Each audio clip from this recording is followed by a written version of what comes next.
Hello, hello, hello everybody. How are we all doing? Yeah, very short intro today because we've been dicking about with Twitch for 8 minutes straight, which wasn't showing us as live, even though we have been live, which was really weird. Anyway, apparently it's fixed now. I'm real good.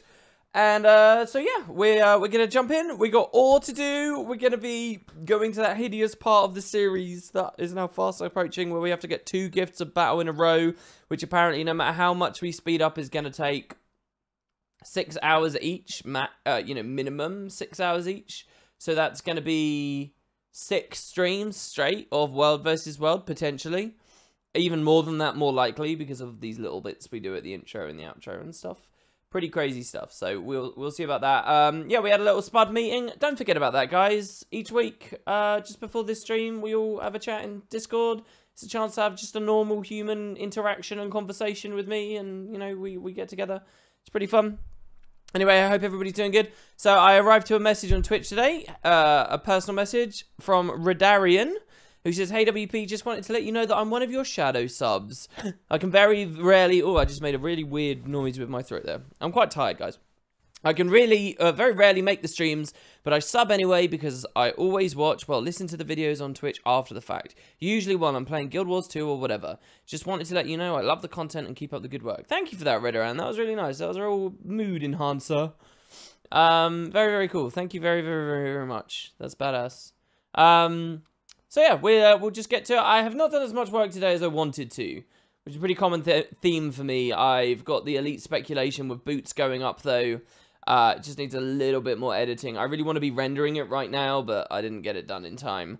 And yeah, so that will be today's video. Plus, hopefully another episode of Tomb Raider if I can find a point to upload it. My sleep's been a bit messed up, but I've been really good at just like forcing myself to get up. Just forcing myself to get up anyway. So it's left me as quite a tired potato for today's stream. So it's going to be a pretty casual stream. It's not advertised or anything really. I haven't done anything to let people know that I'm streaming today, so we've really got a lot less going on. Let me maybe rectify a tiny weeny little bit of that. I do have my coffee, so that might perk me up. And today I think I'm Ethiopian.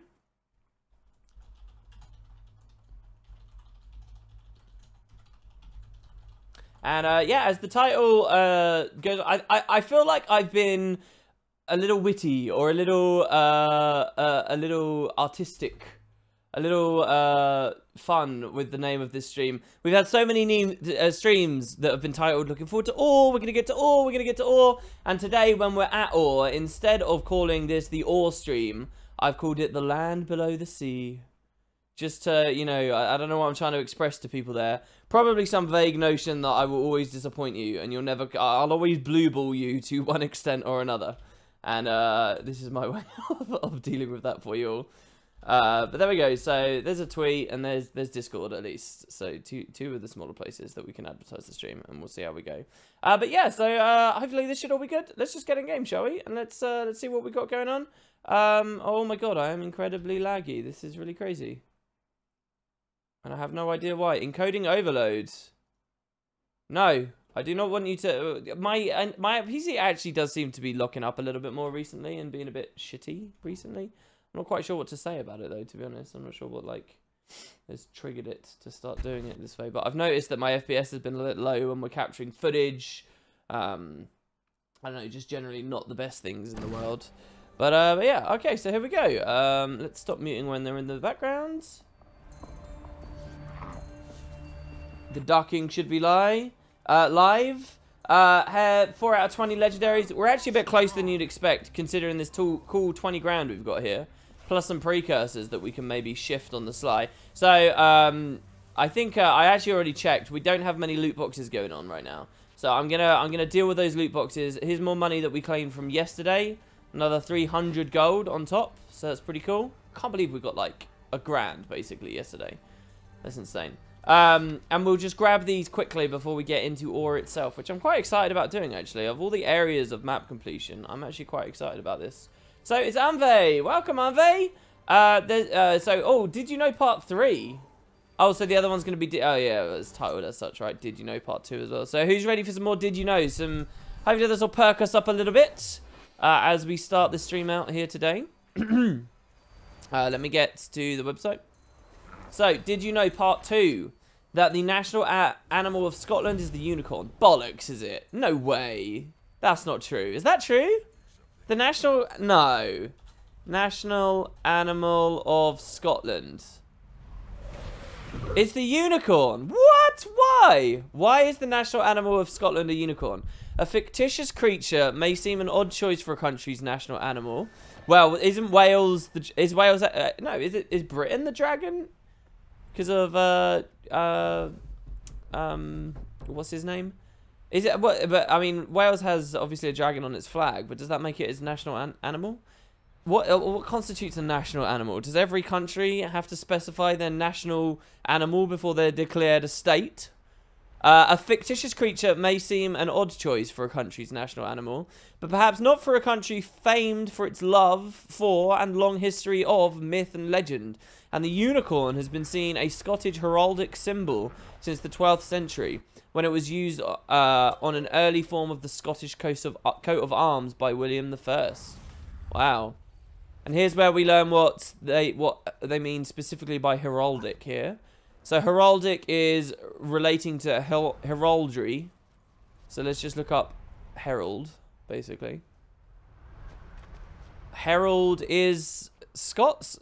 A herald, or more commonly a herald of arms, is an officer of arms ranking between pursuivant and king of arms.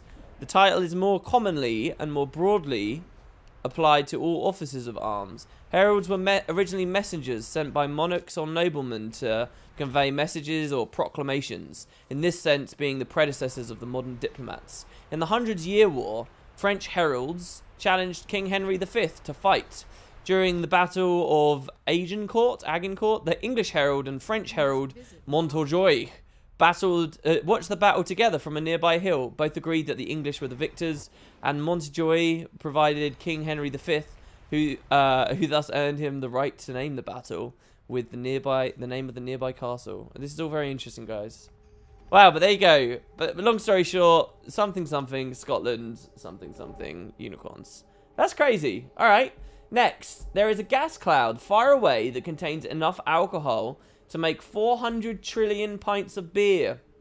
If that's not an excuse to get some space mining industry going on, I don't know what is. There is a 20 million tons of gold in our oceans. I've heard something to this effect before. I never would have recalled the 20 million tons, but I think I've heard this sense of 20 million tons be translated into some, you know, some other relatable idea, like, you know, a 20 million ton building. I don't know what that would be, but there's a building of that size made purely of gold in the ocean, kind of thing. We live closer to the T-Rex than the T-Rex lives to the Stegosaurus. I've heard that, and also very commonly, and if it appears in part 3, I'm going to be a bit disappointed, but also that Cleopatra lived closer to the moon landings than she did to the construction of the Great Pyramids. That's another one that people often cite. Babies have more bones than adults. Yeah, that's true. Isn't there like... I don't remember the number, but there's a significant number of bones you actually lose as they're essentially fused into other bones as you grow older. If you cry in space, your tears stick to your face. I didn't know that. Is that true? I guess, yeah, because of the surface tension, right? Or whatever, right? Would basically mean it clings unless you forcibly move it off. Ladybirds fly up to 60 kph? What's kph? Is that supposed to be... an M's not near a P on a keyboard. Anyway, that's pretty interesting.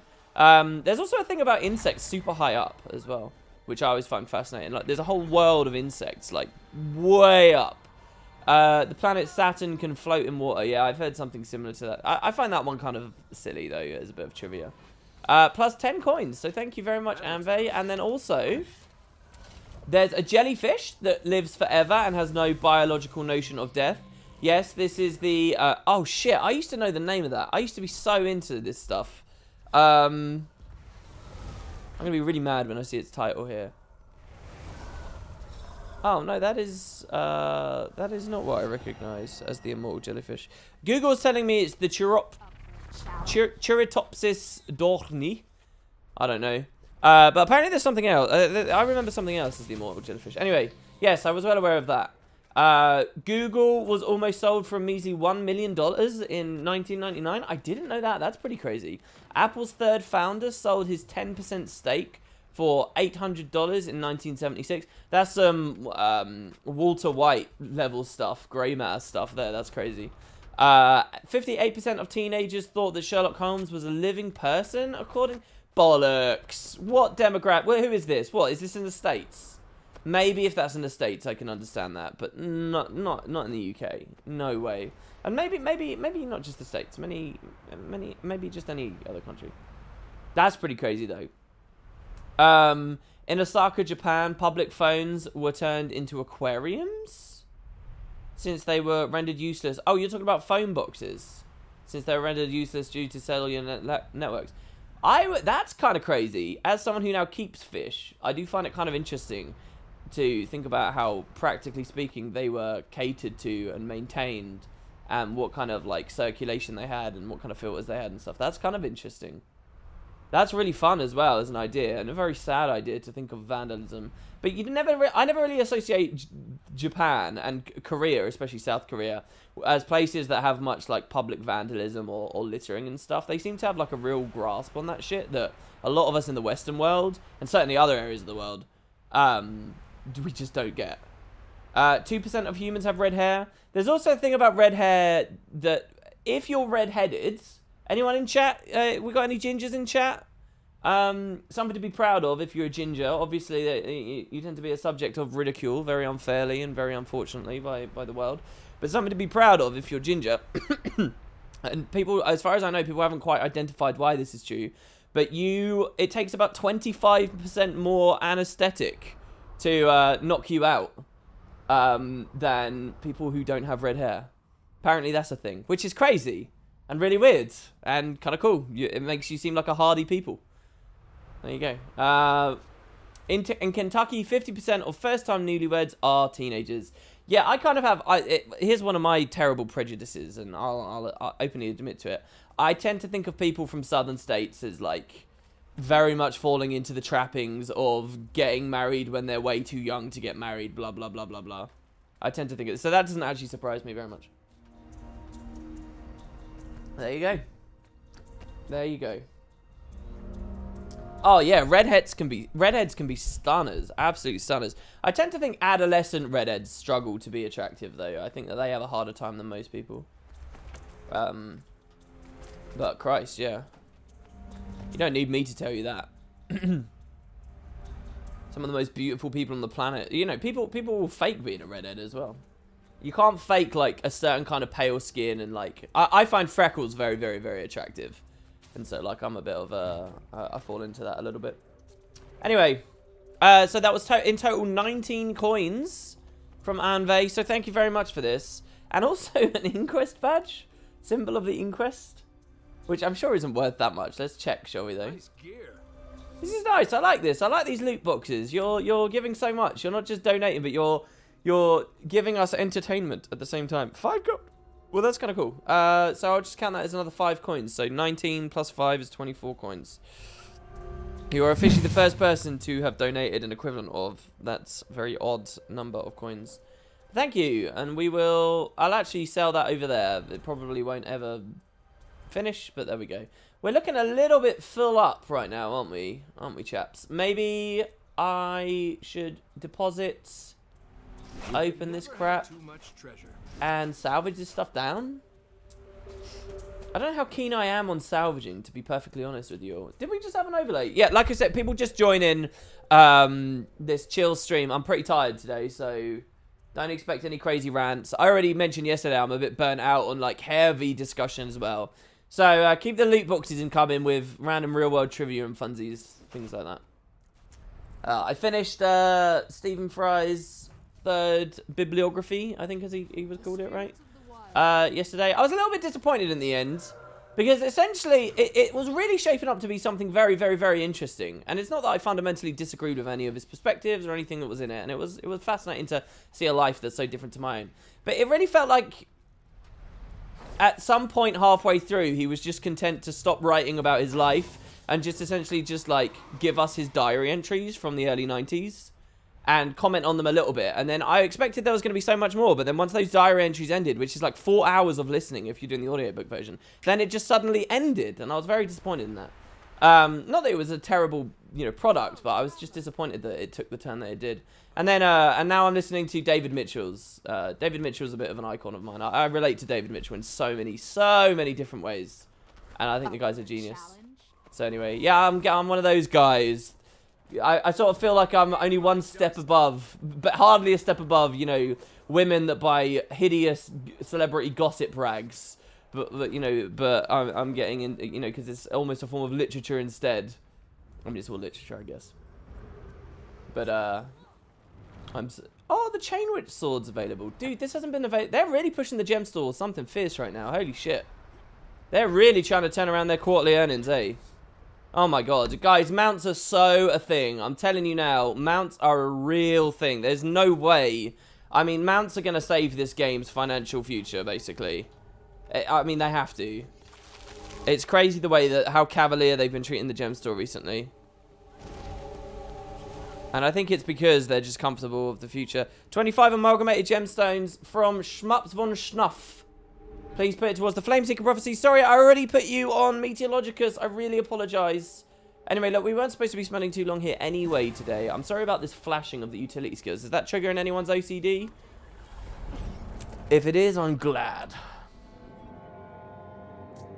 The game is very laggy. Yeah, the game is a bit laggy, isn't it? I got a lot of tabs open. Maybe I can close some tabs. Hold on.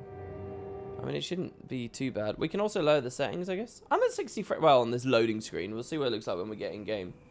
Yeah, I don't know what it is. There's something, though. There's something that's really dragging my PC down every now and then. We had this issue a while ago as well. It's not too crazy. I'm streaming... How many? I'm streaming 60 FPS to you. The client's rendering 40 or so at the moment. Yeah, I don't know what this is. Let's just drop stuff down. But last time we had this issue, dropping stuff down didn't actually help very much, if at all. I mean, we'll do it. I'm happy to. Look at it all melt away. Ore's never going to look so good.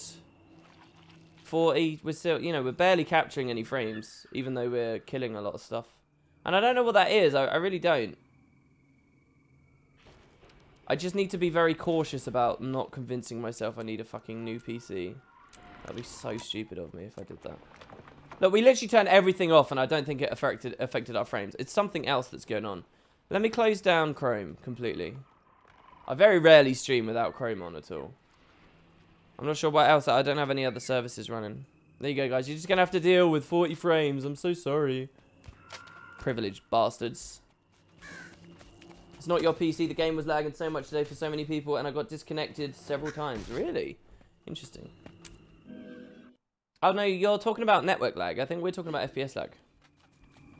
It still pains me that as a broad, community of gamers, people still aren't quite settled into, a specific term for network lag versus frame lag. We still conflate the two things. We still fuck the two things up. We still confuse one another with the two. And it's for years and years. I remember struggling with this so long ago. It's still never clear when someone says lag, ugh. It always makes me think of that thing, when I hear the word lag, my default understanding, when it comes to a network game at least, is always that we're talking about network lag. But it's for 50% of us, that's the default. And for the other 50% of us, frame lag is the default that we're talking about. And dropping frames and, not having very high FPS. It's funny, it's there's just this unwritten thing that has solidified half the population into one thing and half the population into another. And nobody knows, nobody realizes that, the other half is thinking the other way. It's like that thing people say about, and I apologize for the crudeness, but it's like that it comes up on the internet all that time that half the population wipe their ass sitting down and the other half the population wipe their ass standing up. And everyone's taught differently and nobody realizes that the other world exists. And I feel like the FPS is the same. No matter how true either of those observations are.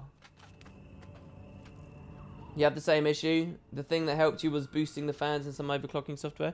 Yeah, it's probably a software thing. The thing that worries me is this is the first system I ever set up a water cooling solution on. And I can hear the water in there. Well, liquid. It sort of weirds me out a little bit. I feel like maybe it's not quite well done. I think that the next time I get a new PC, it will be the first time in years that I don't build a PC. There's no shame to me in just buying a totally pre-built thing. Especially if I have the cash to burn. The thing is, for me, I don't have the cash to burn, so I don't really know. But I'm not particularly reveling in the thought of dicking about. I know that like, everyone's like, oh, it's so easy, blah, blah, blah. It's not a question of how easy it is. It's just time. It's time that I can't be bothered to spend. And especially once you've got it set up and hooking all the software and stuff up into it, it just frustrates me. The one thing I really regret once I set this PC up, like, early last year was I promised myself that once I had my editing software done and I had all my supplementary stuff, I had Magic Pen on and I had ShareX on and I had all the games that I'd need installed and I had Steam and I had I had Handbrake set up and I had all, all the everything. And it's actually quite a lot, honestly. Once you've, like, I've been doing this for a few years, so like the way I work has become very particular and very reliant on quite a large amount of software, right? And I promised myself that once I had it set up, which is a multiple days long task, once I had it set up, I promised myself that I'd do a full system image so that at any point in the future, I could just instantly restore to it. But I just kept pushing the deadline on it, not out of laziness, but because I was like, oh, I want to do a system image once I got this next thing. And once I do this next thing. And once I do this next thing. And then I got to the point where I'd installed some stuff that I knew I didn't want on the system image. And so the line started blurring, and now, right now, I wouldn't do a system image because I feel like it's, there's too much crappy stuff on there at the same time. It just frustrates me. So anyway, we've got stuff going on, guys. Oh, we got like a weird heist thing going on with the bot in chat. So we got stuff going on. The next big event for the Spud Club, by the way, is going to be on this coming Saturday, and the prize we're giving away is a bit like last week's lottery. Last week's lottery was the biggest one we ever did, with like almost $2 grand rolling through that lottery, right? We're doing a big prize pool for the next giveaway. I just want to really let this sink in on you guys. On Saturday, if you come to the event, you will be in a video. You can gain a rank in the guild. You can have a lot of fun. You can win money. How much money is that? Wooden potatoes. Why? What is the incentive for coming along and having fun and being creative and doing stuff in an MMO that lies outside the realm of the devs directly incenting you to do it? Why would I ever want to get off my arse and have some initiative on Saturday to come hang out with you? You want to do it because if you have a look at our guild, there's 1,000 gold sitting here. There's 1,000 gold sitting here. And there's 1,000 gold sitting here. We are giving away every other gold you see here. We're giving away 1,500 gold on Saturday, guys. 1.5 grand you can win if you come to our event on Saturday. It's at 3 PM UK time. Be there. Come on, it's fun. It's for EU and NA. It will be badass. 1,500. I'm going to do a video making sure people understand that that's something going on. So yeah, and that's the biggest prize pool we've ever done for that. So we've done the biggest lottery and we're doing the biggest prize pool for that as well. Hopefully things just keeps going up and up and up. So that's the big event that's going on. Speaking of the lottery, it's reopened. We're changing it slightly because there's such vast quantities of money coming through and you can only take 500 per account. It's kind of a mess. So we're doing lotteries through items now instead of just raw gold, which means that the prizes can be even bigger. So the last lottery, we could have ran for even longer, and it could have been even bigger. We could have had like even bigger, prize pools. But because of just the logistics of moving money around, it's a real challenge for those guys, Twicky and Flag, to run those lotteries, right? The Games Masters. So they've actually reformed it. The lottery's slightly different. You can check out the links in chat. But they're essentially Ecto lotteries now. So now instead of buying a ticket with gold, you buy tickets with Ectos, and you win Ectos. So it's a bit like Ecto gambling, except it's way cheaper than Ecto gambling and has way higher profits than Ecto gambling. Yeah? So it's like a really insanely awesome, good Ecto gamble that you can do, that we're now hosting, basically. So yeah, it's just slightly different, but the spirit of the lottery is exactly the same. Oh my god, it's loud here. Jesus Christ, it's so loud. So very loud. Oh my god, we're actually going to turn it down. Why is this area so loud? That's crazy. Is it the statue? Oh my goodness. Have I tried closing stuff with Task Manager? Yeah, I already looked at my Task Manager. Sorry, is it really laggy for you guys right now? I mean, I'm getting 45 frames, but it's okay. Are you just being exceptionally picky? or is it bad once it's getting to you guys? I'm not dropping frames. OBS says it's comfortably streaming 60 frames to you, of which, obviously, you're only seeing 46. Every frame my client gets, basically, OBS is translating to twitch.tv. So, it shouldn't be. And are you just being incredibly picky? Like, here, you should have seen... It is laggy, really? It dips in and out with the FPS. That... I don't know what to say, guys. I don't know how to resolve that. Let's try this. Maybe my OBS is being weird. Maybe that's why we had issues at the start of the stream as well. Why is OBS so finicky? Like, it's powerful, but it's really frustrating to work with. Let's drop the bitrate down and just see if that resolves things a little bit.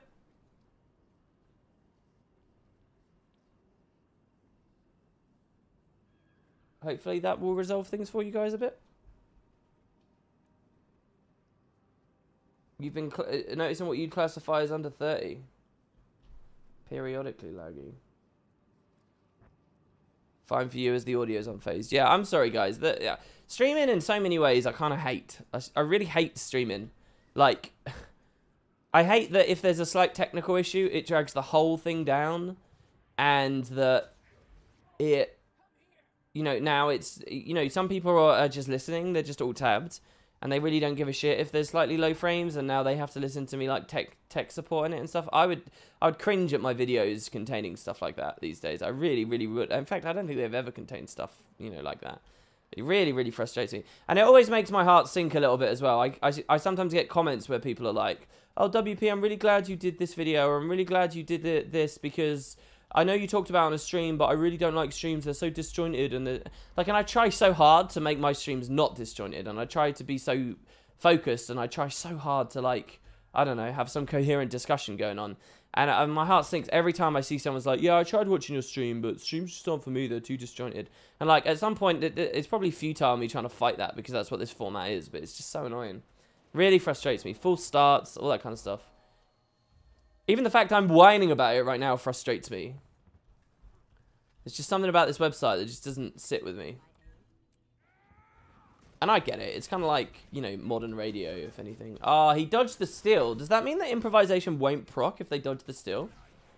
That's something I don't know. Is that true? Any really good thieves in chat that know that? Does an evade on a steal cause the improvisation trait to fail? Does mug have to land, basically? Well, and steal itself. I really have no clue. You could say you got so far and tried so hard.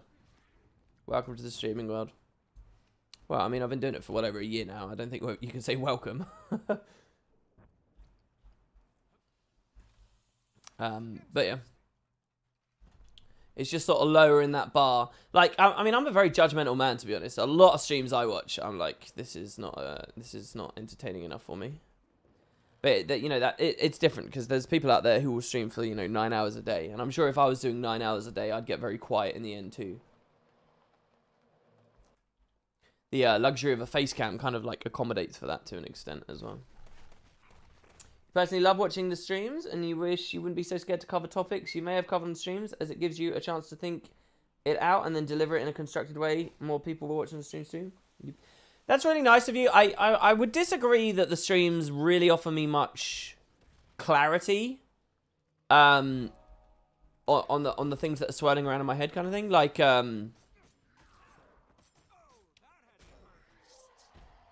for example, the time we discuss, or what we frequently discuss actually, like the idea of, you know, should raiding have a totally separate easy mode, or should they just be lowering the bar consistently? You know, like, what are the merits of that? You know, I may have gone on and discussed that on a stream, but it's not like I came to realizations on that stream. I do sometimes come to realizations on the stream. That's fair. That is fair. But like the big topics, the big ticket things, I'm not so sure whether I'm not sure whether covering something on a stream and then repeating myself for a video, which is rare. But I'm not sure whether the video is better off for the stream of having existed before. In fact, like, Elite Speculator, and bless him, I love Boots, and I think he's, you know, he's a great guy to work with in videos and stuff. But, like, an example of it, more often than not, it's bad. And so, like, I just did Elite Speculation episode 2, and I'm in the middle of editing it right now. And it's kind of annoying, actually, because, like, at the start, Boots and I are trying to do an intro, and I'm trying to get into it very quickly, because people are fickle bastards, and none of them want to watch for very long, so you have to hook them at the start. And, you know, right at the start of the video, Boots mentions, like, 2 or 3 times, maybe even 4 across the whole thing, the stream that he was on, where we were talking about stuff. And it's like, you know, there's 29,000 people who are going to watch that video who have no idea about that stream. It's completely irrelevant information to them, and yet Boots is there talking about it, and I'm like trying to cut it out, right? And that's not a criticism of Boots, that's a criticism of when you do stuff. Streams can muddy the water rather than give a video clarity, they can sort of bog it down. And, you know, I totally understand Boots' desire to talk about the stream because it influenced us making the video, and so he wants to be blunt about that. But at some point, you've got to cut things out, and, you know, so it's interesting balancing the two. Let me just say that. The other thing I've thought of, and that I think a lot of people do, reviewers specifically do, and I don't really care to be a reviewer, but reviewers will stream, like, essentially let's play games on streams, so that they get all their highlights, and then they can do the review later, and that way they can kind of double dip. They can profit off of the initial playthrough where they formulate their opinions in a more casual stream environment, and then they can host a fully fledged review on their channel that, you know, then again is another whole thing that people do, and you get that double dipping, and that's pretty cool. I've thought about double dipping. I've never seriously considered it, but I have, yeah, you know, I have thought about the prospect of like I'm getting into the Elder Scrolls now, and it's like, could I double dip? Could I do like a blind stream playthrough, and then like a kind of coherent, more well-targeted playthrough on the channel? But I think they're too similar, and I'm not interested in doing it. But, you know, there's stuff like this. So hold on, what? Do I have to wait for fucking Melandru to get captured for this? Oh no, what? Do I have to? What is the idea here? You know, on my main account, I actually need to capture Melandru for one of my legendary hunt things. Guy, does the game look that bad even in full ultra? No, we're on minimum settings right now because we were getting some lag. Did the lag go away, guys, by the way? Or simply put, Boots like that stream more than you. No, I like the stream. What are you talking about? It's just not relevant for most people who never saw it. I don't see what's hard to understand about that.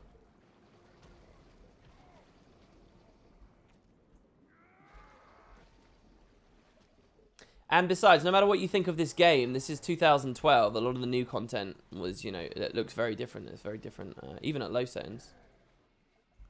It's kind of ridiculous to take a tiny little aspect of an MMO or MMO gameplay and judge its aesthetic purely from that, in my opinion. Yeah, no more lag? No more lag? Really, guys? Well, okay, maybe it was an OBS side thing then, and maybe we can put up the in-game options now then. Let's see. Let me just kill these things here first, because friggin' underwater stuff again. Unfortunately, ore does have a reasonable amount of it, so we're gonna have to get used to it, guys.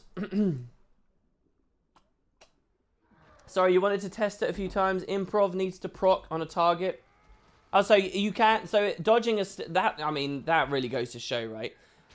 In PvP, the importance of dodging a steal. There's something I really detest about that, though. That such a key, crucial ability also happens to be an instant activation animation. This one, on some fundamental level, I feel like that's a serious flaw with Guild Wars 2.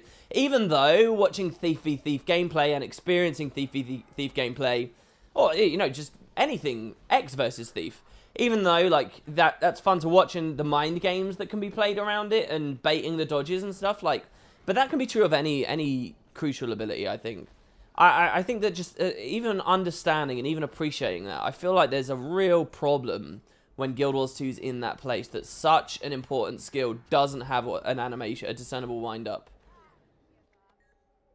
and it's purely like a bait. A positional bait. That's your wind up, really. You've got positioning to read, and that's it.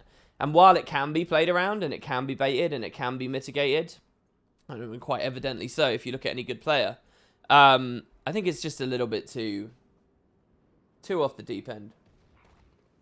I mean, it's just crazy what Steel gives you. Fury is insane for the pressure they're about to put in. Poison's brilliant, especially for when you're stealing onto a downstate body, for example. It might be just what you need to push the cleave through and make sure a stomp goes.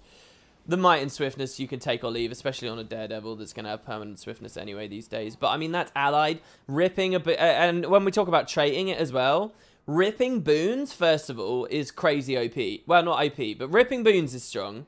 The fact it prioritizes Aegis and stability is crazy strong. The fact it then gives that to you is even stronger. So you can still stab from someone and use that stab to stomp someone.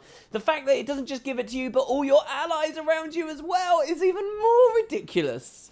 The fact that it does damage is ridiculous. The fact that it's a really substantial heal is ridiculous. Steel is mental. Steel is insane. Steel is like the craziest thing. And recovers initiative. I mean, just to be able to comprehend every little bit that Steel can help you. Why didn't we get that POI before? That's really odd that never worked. I've just realized, because we closed Chrome down, I've not been using the map completion guide at all. But screw it, we're in Aura. I'm just going to run around. We'll use it properly when we get to Malkor's Leap. Let's do these watery areas first, shall we? I'm sure he had a more efficient route. WP, hey, which class do you think is the most versatile in the game, and which is the most powerful?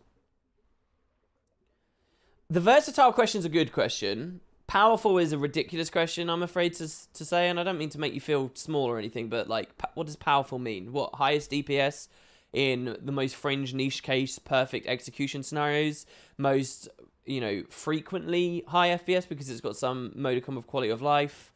Are we talking about PvE, PvP, world versus world? Are we talking about open world? Are we talking about raiding? What does powerful mean? It's kind of ridiculous.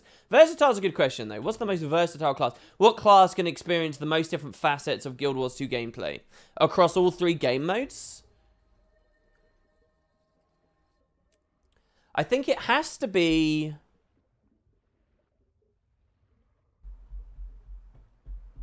for current metas...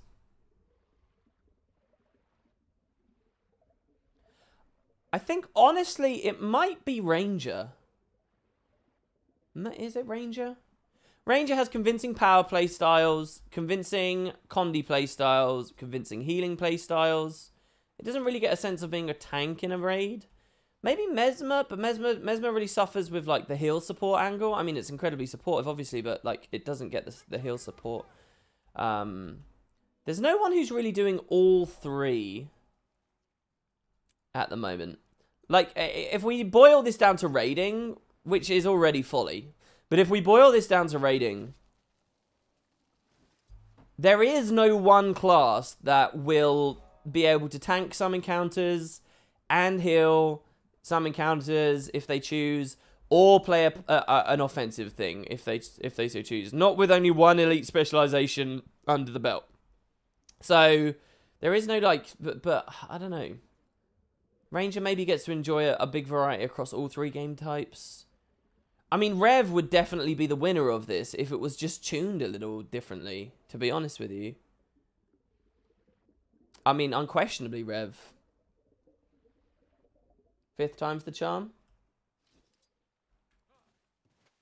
You love the idea of ore for some reason, but you hate completing these maps? I like completing these maps. I think these maps are fun. My opinion might change right here, right now. You might see a development occur, but as far as I currently remember and care for, I think these are cool maps. We got the 4 thieves against this vet, which is nice.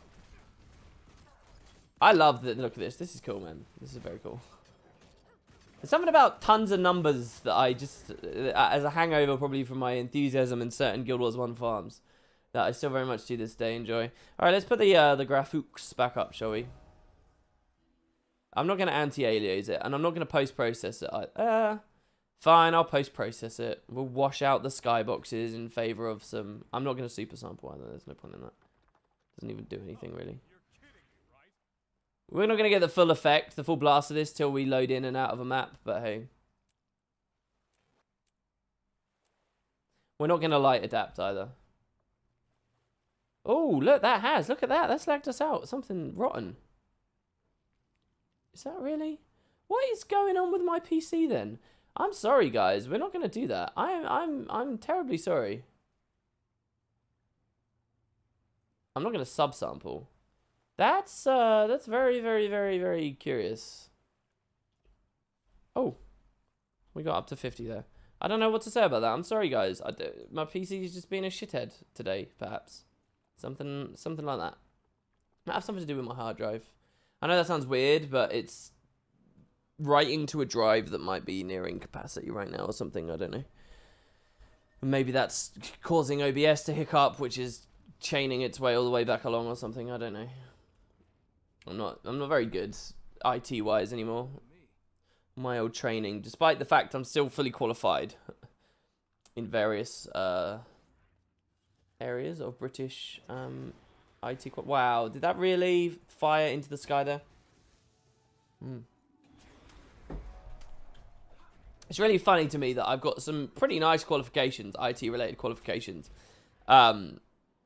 that could allow me to get certain jobs in theory that I would have absolutely no right being in and would get immediately fired or removed from, just because all the information that I got from those courses. Oh my god, did you see how late that transition? That's hilarious. WP, how would you feel if Lazarus was Verata or his apprentice? And would it segue to the castle raid? Very interesting discussion. Two sides of it. First, is it Verata? I think there's space for that. Sure, I absolutely do. And I think Boots made quite a good case for it as well on one of the streams that he came along. I think that there's a chance, and it's interesting. And maybe it could move to the Wizard's Tower. Is it more likely, based purely on the evidence, is it much more likely than any number of other subjects? No. And I can test that. If you're staking all your chips on Verata because you're somehow convinced that it's the best one, I think you're wrong to do that, and I think you're a fool. But, I mean, that would never stop someone from being smug, from being right about it later on, but hey. I think that it could be him.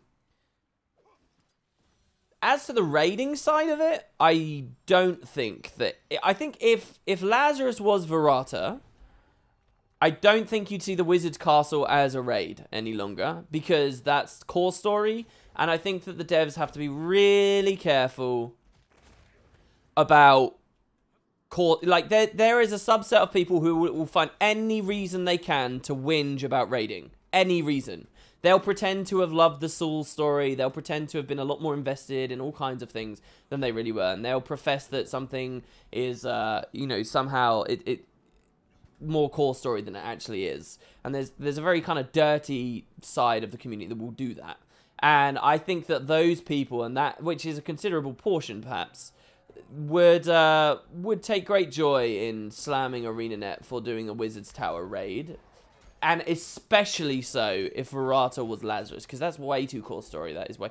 What I'm trying to explain to you is I think they can barely even get away with making it a raid as it stands when it's not core story, just because a lot of people have seen it and have been excited about it, and you know they're ready to froth at the mouth and freak out. And whether we need to listen to those people freaking out or not is another discussion perhaps. But it's not ideal, is it? So I don't know. I don't know really whether it will be a raid at all, and certainly not if Lazarus is Verata, because it's just, not only is it core story, but there's a whiff of it being like the conclusion to the core story there, right? I mean, Lazarus may never, Verata may never go back there. I mean, and it works on some nice levels, actually. I'll give it a bit more credit as a theory than I have in the past. It does work on some nice levels, like the whole thing that they're both playing with souls, and the whole Horcrux thing and whatever. I think that's interesting, and that's a nice little tie. Again, another reason why I'd kind of like to do another Who is Lazarus video before this patch comes out. You want raids, but rebalance with the same difficulty, but one person? Yeah, most people aren't looking for easy mode, really. They're looking for it to be solo available. This is another reason why I should never be a dev of Guild Wars 2, because I believe the quite opposite stance that an MMO should encourage you to play with other people and not lose all of its fucking opportunities for social interaction between its players by trying to cater to solo play all the time, which is something that people, perhaps rightfully so, would be very angry with me about. But like my vision of a rebuilt personal story would be to be it's like 2-man, all of it's 2-man, so that you play it with friends, so that you LFG, so that you meet people, It's not hard to find one other person to play the game with. I mean, people would argue till they're blue in the face that it is, but I kind of don't care about those people. That's sort of my issue. Hey WP, in the morning you watched my video about legendary armor. The first time you've seen the light one today. Not sure if you would like the light armor in reality, but definitely will check skins. But kind of don't know about crafting it if I would not like the skins because I'm a main mesmer and I don't change stats every 10 minutes. Yeah, I mean, I think it's hard to judge. Like, maybe this is me being a fanboy. Maybe this is me trying to give too much benefit of the doubt, right? And I'm open to that. I understand. But there's 3 things, really, to Legendary Armor that you just don't get from a single screenshot. One is the animations, which we know is a big part of it. This idea that they've got, like, a combat mode and a non-combat mode. We really have no idea what any of that's like. Maybe that will be worth the tag Legendary in the end, right? So there's that. The other thing is dies. You know, how well these things die could really affect a lot, in my opinion. And that's coming from someone who doesn't even play Fashion Wars 2, but can appreciate that. You know, the devs have shown us just one configuration. Like, specifically, I remember, and some people will scoff at this, right? But specifically, I remember Ascended Armor also being, you know, widely criticized before it came out. Because the devs put it in such gaudy, like, loud, like, disgusting dye color schemes. But there are actually some pretty tasteful and some pretty nice ways to dye as Ascended Armor. And so I think that could be true for Legendary Armor too. I don't know, but it could be true for Legendary Armor as well. So I think that's another big thing you don't get from a single screenshot.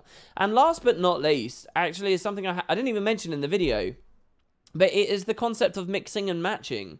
Like, there is nothing that says you need all 6 pieces at once, right? So what if you just really like the shoulders? Then fine, get legendary shoulders and mix and match that in with some other stuff. You know, if you don't like the medium trench coat, what would that be, on the legs? Or would that be on the chest? I don't know. But if you don't like the trench coat aspect of it, perhaps you can wear all the other legendary parts of it, but not the trench coat.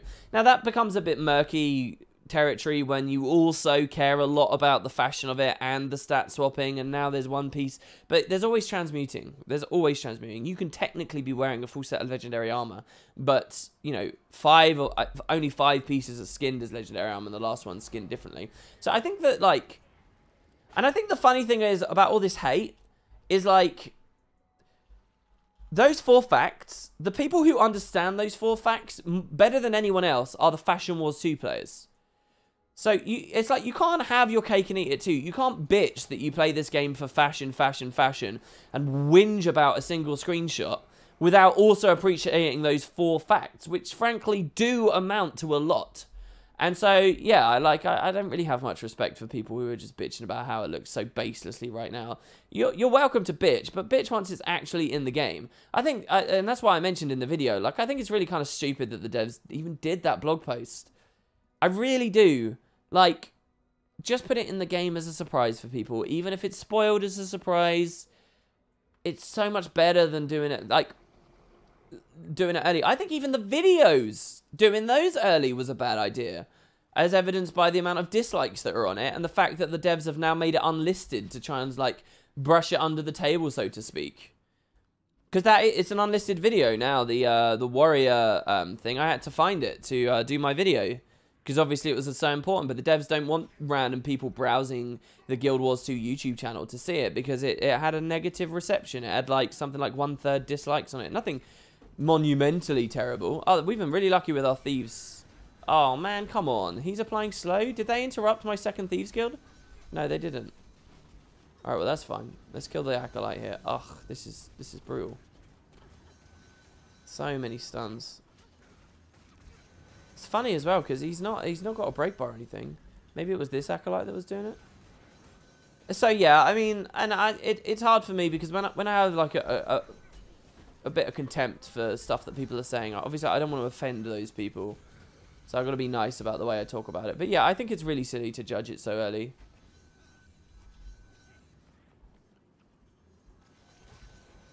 I don't know.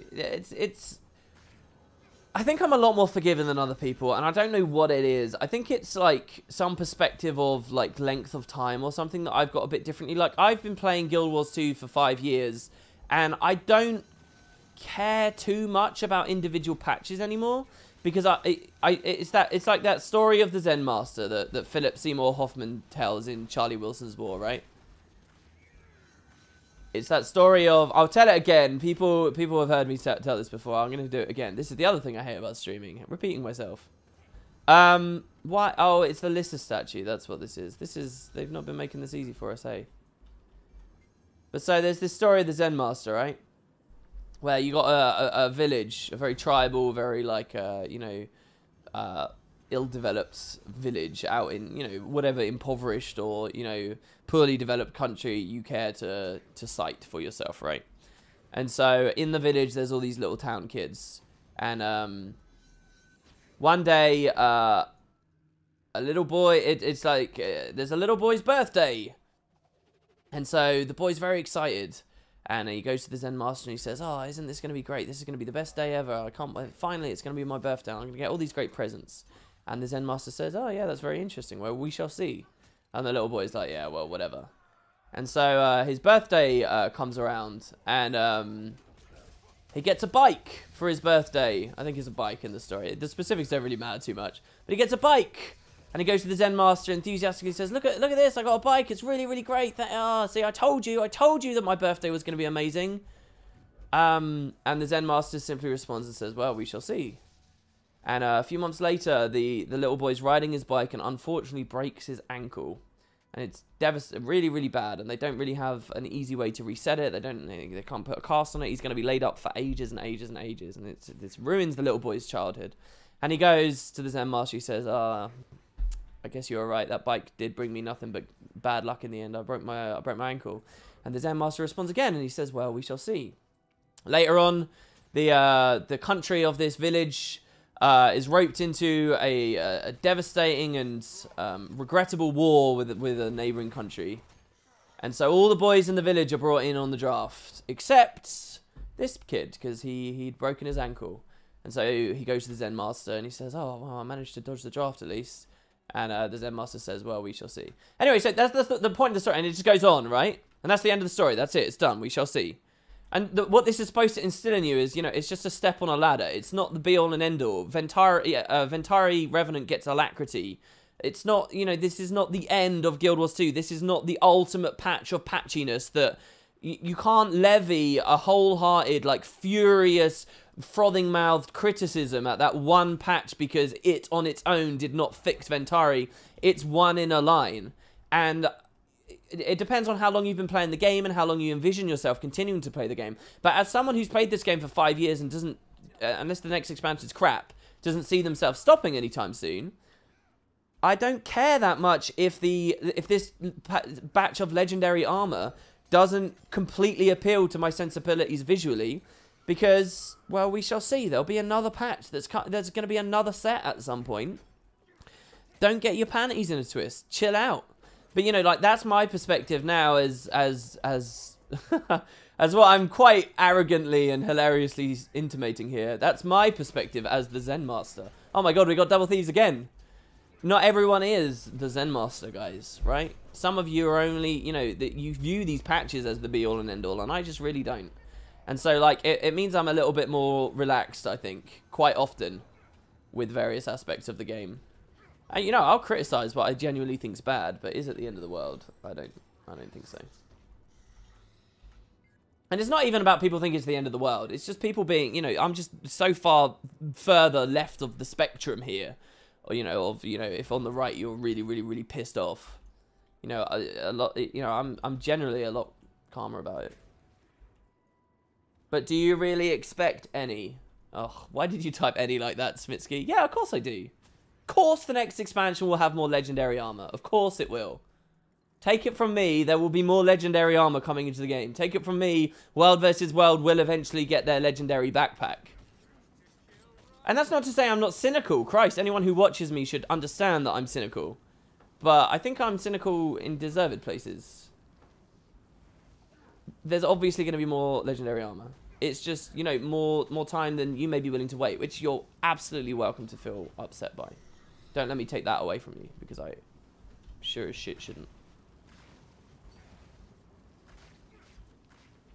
It could be seen as not caring much about the game, perhaps.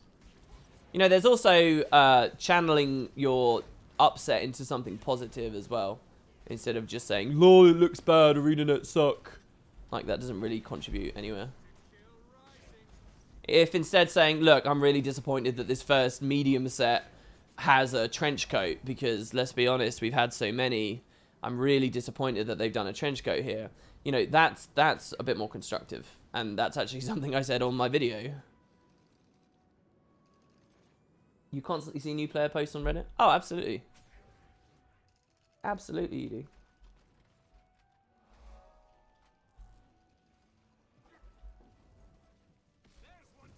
Yeah, let's ignore this captain here. I guess we're going to go up to Balthazar now, which won't be running, evidently. What are we talking about in chat? This, like, false, what is it? What's that term? It's a beautiful term. I love it so much. But it's this false conclusion people jump to when they see their guild. Oh, my one guild is dead now because I put no effort into it as a community and my guild leaders didn't either, and now it's dead. And now because of this means Guild Wars 2 as a whole is dead. People do that all the time. And it's infuriating.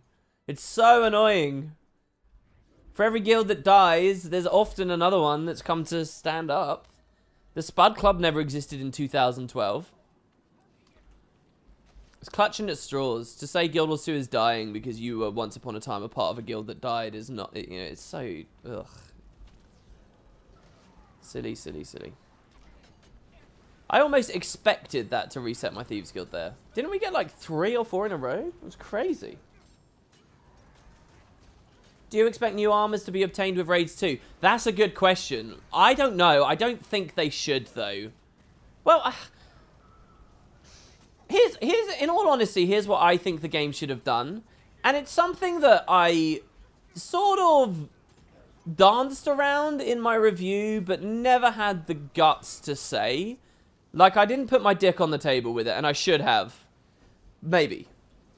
But in my review episode where I was talking about PvP and World vs. World, I was talking about, like, who is Guild Wars 2 catering to? If I want a competitive game, why aren't I playing a dedicated competitive game? If I want a dedicated, you know, large realm versus realm or big PvP game like that, why aren't I playing something dedicated to that? If I want a really great RPG, why aren't I playing a single-player RPG? If I want a really great, you know, MMO, but specifically for a raiding scene, why aren't I playing a game that's dedicated to that?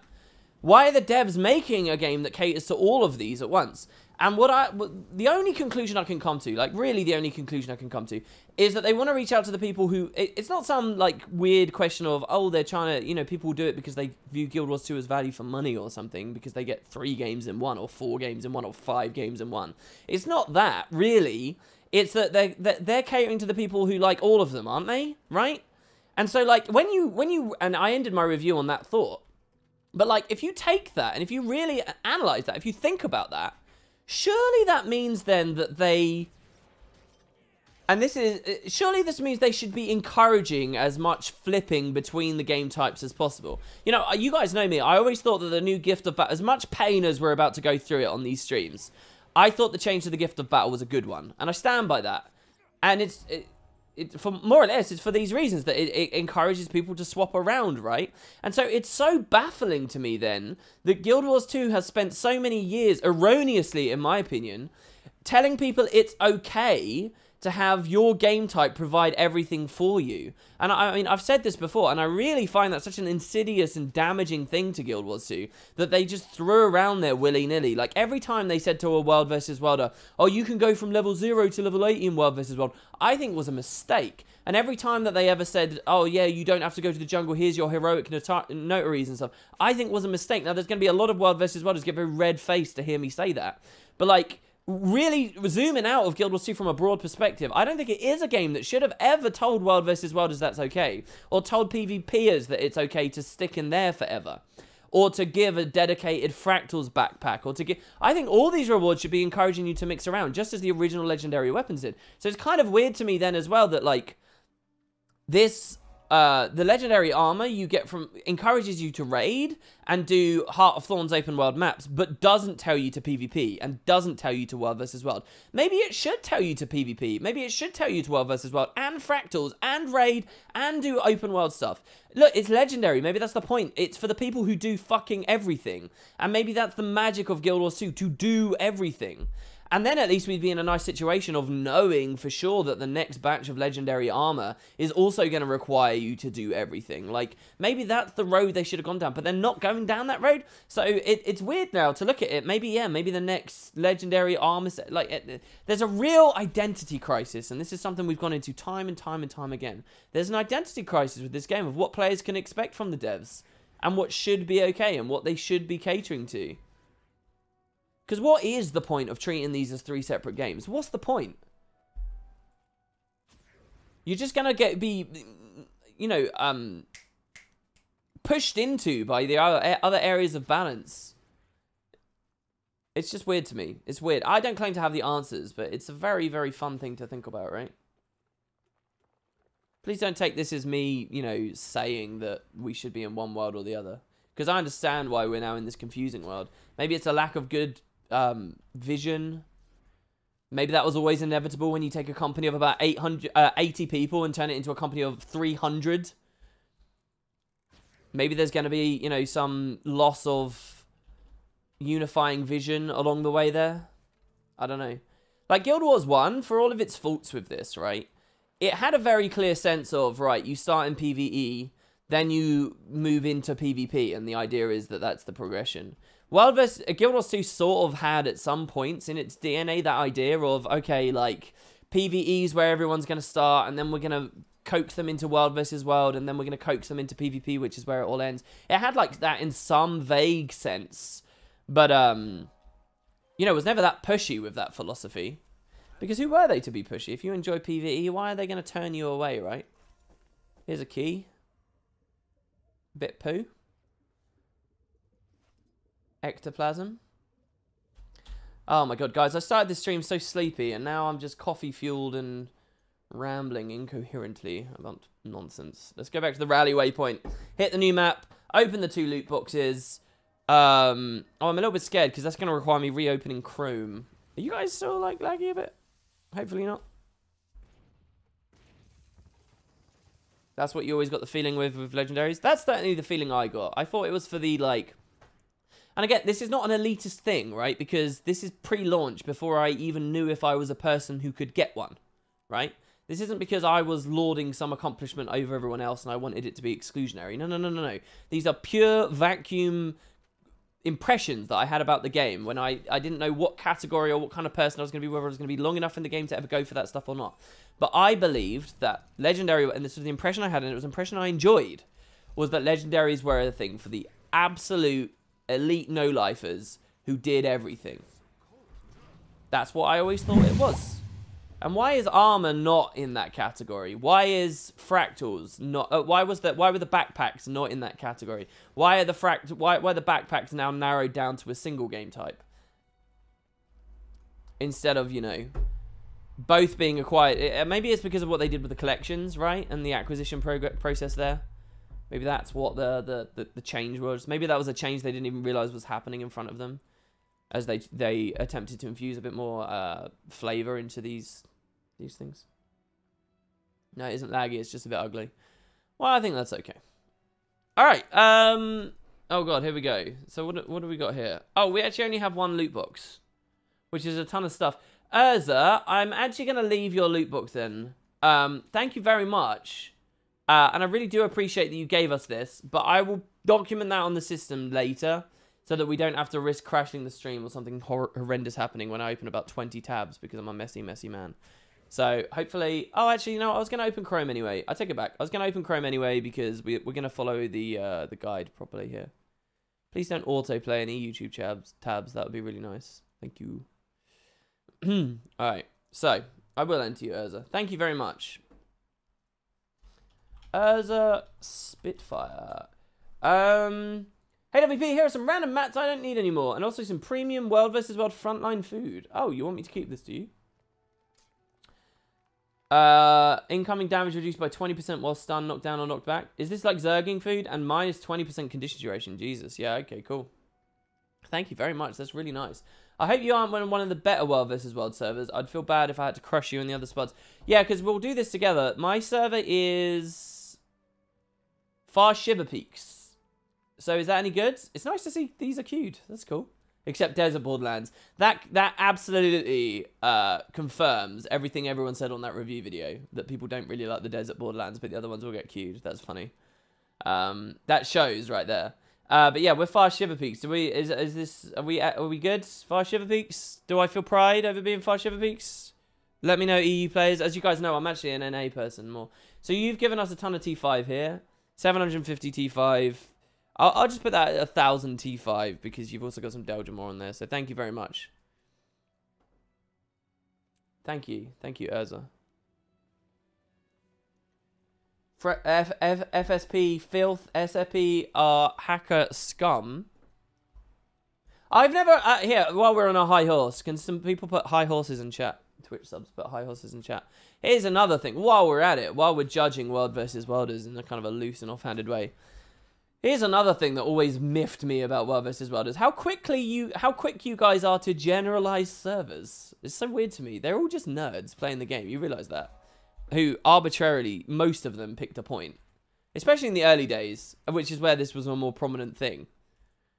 What do you mean FSP people are hackers? You saw like a couple of hackers, really, out of the, you know, thousands that call that their home, and now they're all hackers. Such broad generalizations, so damaging and foolish to come out with.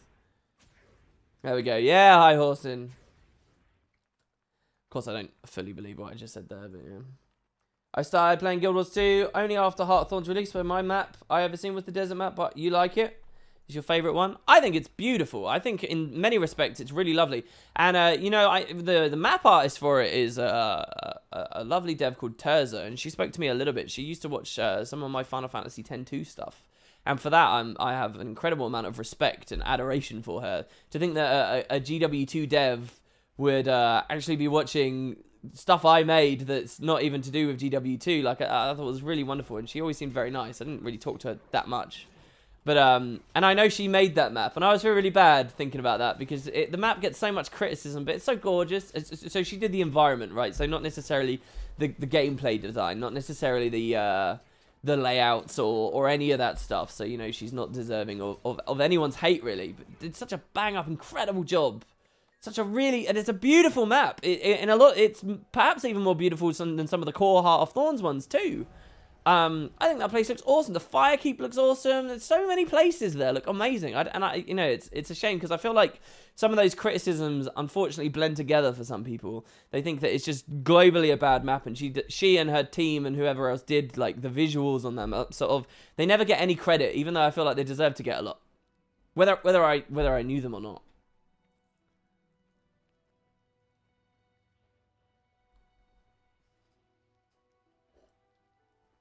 The environment is what I wished a waste of Maguma was. I think environment design's like a really cool thing to do. I feel like if there's any job I could ever do in video game development, it's probably that. Because I understand that from my time modding Elder Scrolls stuff. I understand having a library of assets that you can scale and manipulate and rotate and place together in varying configurations to make. And even though, you know, so basically, even though Malkor's Leap is made of the same parts as Straits of Devastation, as these areas of Straits of Devastation are made as the same parts as Sparklight Fen, they're different maps, and it's because of the configuration that you put them in, how you've manipulated the height map, and how you've placed rocks painstakingly and slowly put, you know, by hand, pieced every bit of foliage into the ground. As tedious as that might be, it's something I understand. And, you know, I think that's cool. Fortune's Veil always looked really interesting to me too. I guess a lot of you guys might not even be aware of what Fortune's Veil is at this point. Type a 1 if you don't know what Fortune's Veil is in chat. Only if you don't know. No one else type any like numbers or anything. Put a 1 in chat if you don't know what Fortune's Veil is. I'm curious, because I haven't talked about that for a while, but that was sort of all the rage of speculation in the days just before Heart of Thorns sort of came along and crowded all other conversation away. And I mean, I really love data mining Fortune's Veil. Yeah, so there's a couple. Wow, there's even some names there that are like regulars that don't know what it is. So, for all of you guys that don't know what Fortune's Veil is, it was a proposed game type. We don't know much about it. We only know stuff from offhanded dev comments on Reddit and things over the years and data mining. But what Fortune's Veil was it was another format to the World versus World game type. You know how they eventually added Edge of the Mists? It was essentially Edge of the Mists before Edge of the Mists existed. It was like another thing for an overflow map, another thing to do while people were queuing or whatever. But it was all three servers fighting one another as they progressed along a map that was like raid style. So you know how in raids, right? You know how... Have I ever been to a raid on this character? Well, you know on a raid, like, you go like this. You go all the way, and then you go all the way, and then you go all the way, and you go... With various obstacles and things you climb up and down, and, like, different routes maybe sometimes, and whatever. Imagine that, a giant map, but it's World versus Worlders, and it's 3 servers all at once. They started here, and it went like this kind of thing. I believe it was like this, right? And it's World versus Worlders racing when the match starts. And you've got to get all the way along. And there's, like, destructible bridges and place... I think it was, like, 2 servers race and 1 defends. And the guys that are defending can set up siege. And as they get attacked, they get pushed back from their sieging locations. And then, like, bridges get destroyed to, you know, stop the Zergs. And they have to go other ways. So it's like these 2 servers, like, teaming up against this one. But also fighting each other. And eventually, if you get to the end, you could, like, claim it. And then you'd be defending the Fortune's Veil. And you'd... Essentially, it was, like, kind of like a big escort.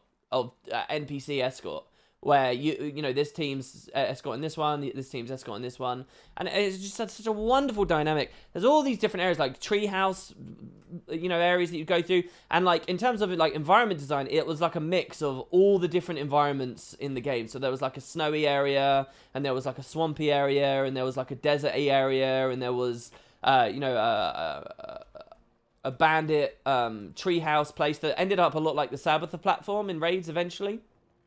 And it had all this voice acting on it that they'd done that started to get mined. And eventually when Tyria 3D... who was it that did Tyria 3D? Was it Request Timeout? Or was Request Timeout of other fame? I can't quite remember. When Tyria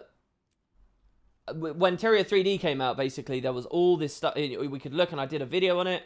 Really, really, really fascinating game type. Really interesting thing. And it just totally got cut.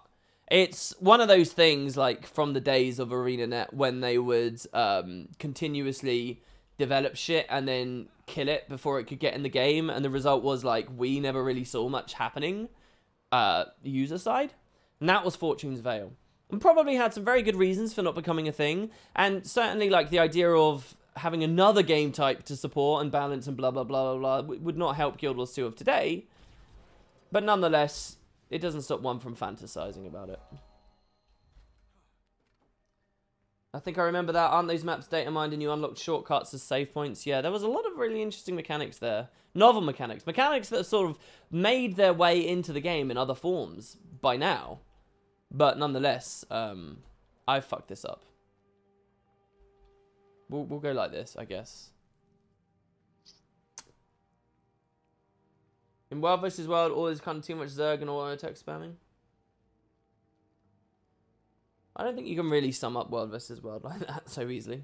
Depends what kind of area of World vs. World you're doing. Yeah.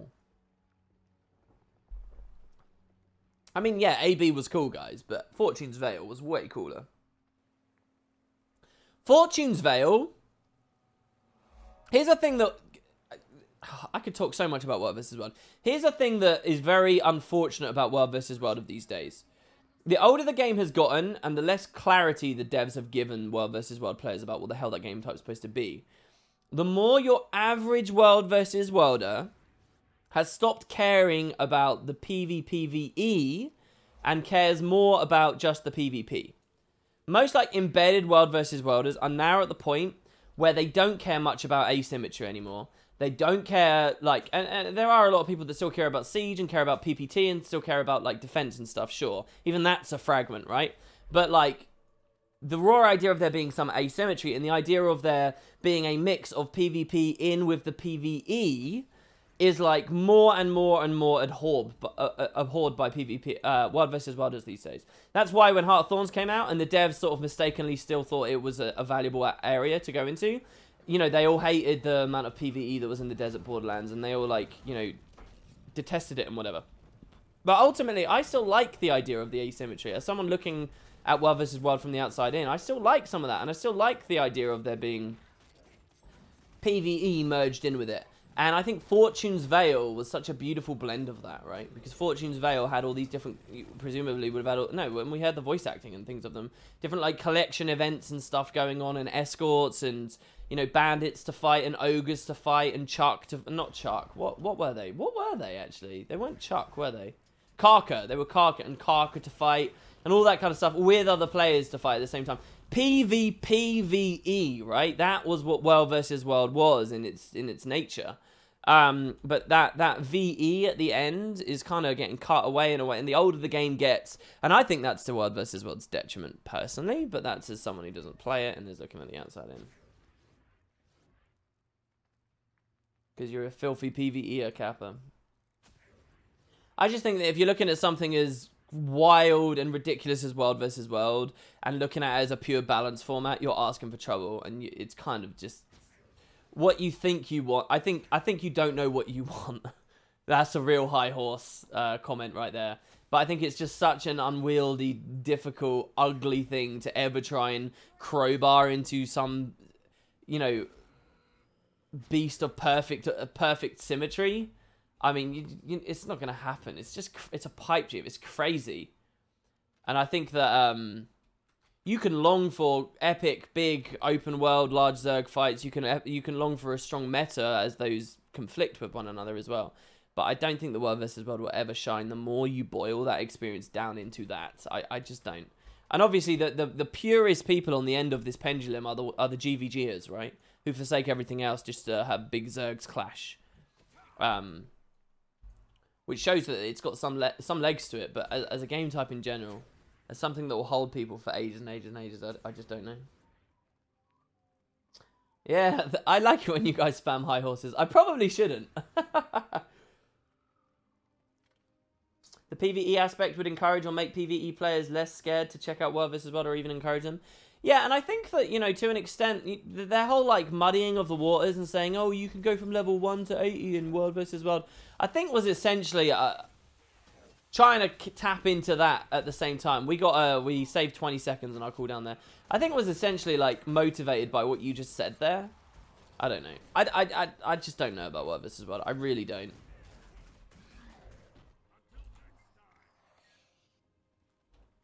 My whole thing with World vs. World is I would actually I'd rebuild it into something very differently. I'd rip the band-aid off and I'd say, look, this is unworkable and becoming increasingly unworkable, and it's time we do something about it.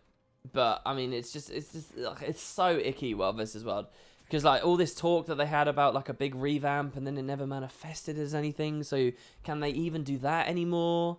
Like, oh, it's just sickening, really. It's really, really, really, really... I mean, I don't envy them.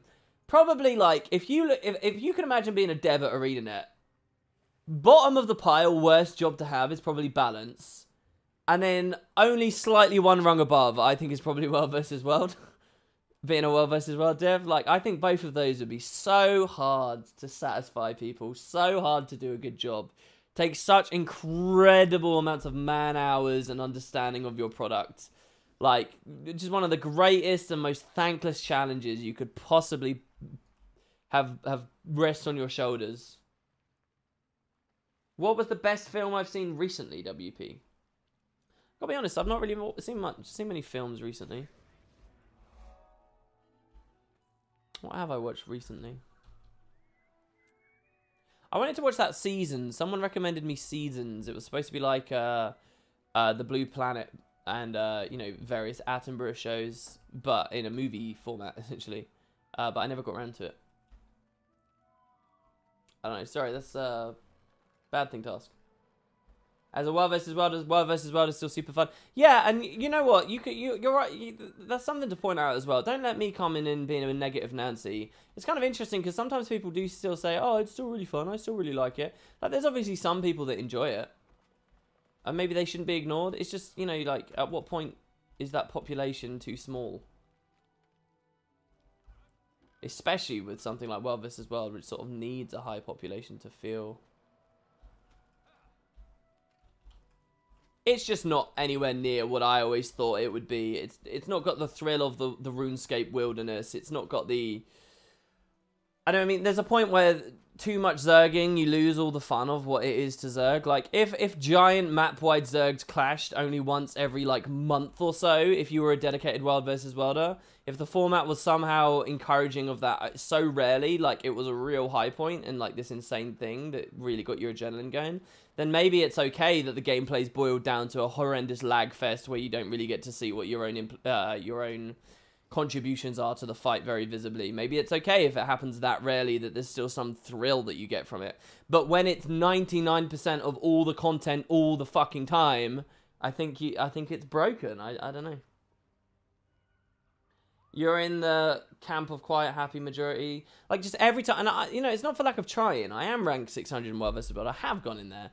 And like, every time I've ever experienced Zerg busting or large Zerg gameplay, it's just been so uninteresting to me. So boring. Running around in World vs. World, my general experience of zerging around with guilds, in comms, or even on my own, right, but nonetheless in a big group, has not been too far off from the Edge of the Mist experience. That's how I personally felt it in the past. And not too much higher than PvE, which is hilarious because so many World vs. Worlders are twats about PvE. And, like, consider themselves a cut above and like to joke and snarkily turn their nose up at PvE.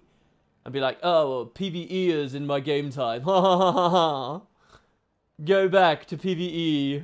Like, and they think they're, you know, they think they're it. And it's funny to see because, like, a lot of what I've ever experienced in World vs. World has not been far away from PvE. I suppose that's something that's always pushed me away from it as well. I've never really connected with a World vs. World community. All the sweeping generalizations about other servers that seem ill-formed to me. And the generalizations about PvEers and their game that's so much better. And this is back in the World vs. World heyday.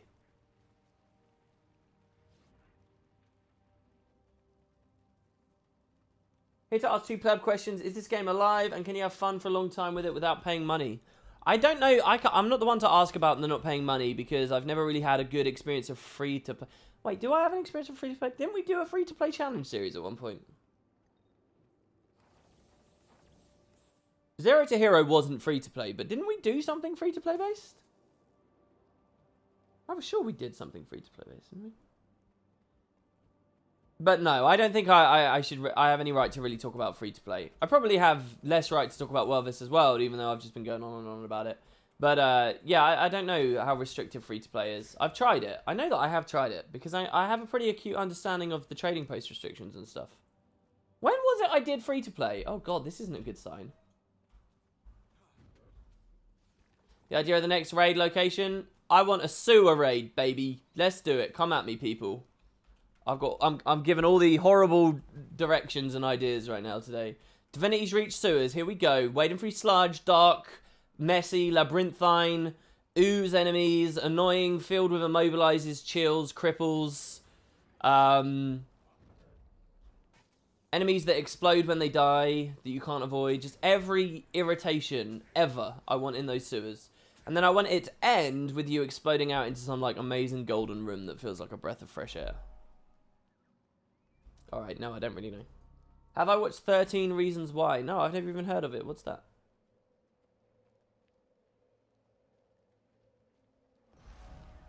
Oh. I don't know why, but I expected a mob to spawn there.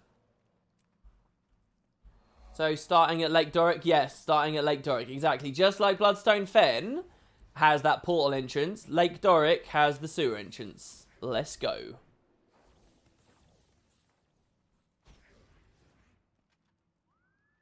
I would almost feel kind of icky if they did do a sewer raid.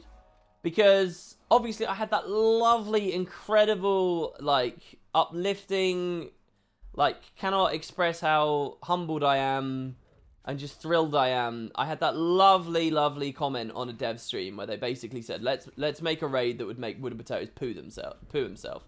And I maintain, like I did at the time, you know, they're not just doing it for me, but because they know that, you know, there's a lot of people that subscribe to what's so cool about, you know, the Saul story and so on. And I really love the Bastion Independent. It's so cool. But if they then did a sewer raid as well afterwards, it would be hilarious because it's like the actual thing I've been asking for a long time. As much as, because like Saul to me like could have also had a much bigger part of the story. He could have been in Janthea and it could have been Core Story and so on and so on and so on, which we've discussed. I was never really asking for a raid that dealt with Saul. I thought that maybe Wing 3 might ultimately end with the Saul revelation or whatever. I remember when Wing 2 came out and everyone was excited at the prospect of the Massart being a thing.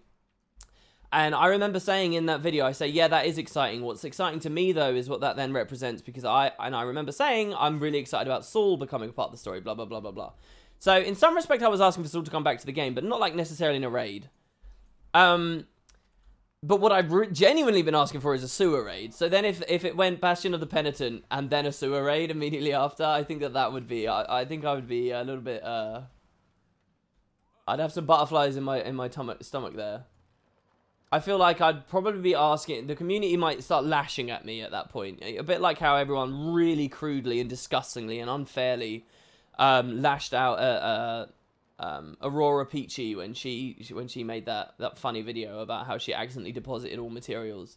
And so then Ruby saw it and Ruby put a fairly weird thing in the game. But then everyone was like so aggressive to Peachy, right? It would be so funny to me if we had a sewer raid next. I reckon I'd get my own little taste of what Peachy got on that day. They only listen to YouTubers and blah blah blah blah blah blah blah. And all the rest of it. Make a video on how the raid should be. Let's see if we can get our thief luckiness again. No.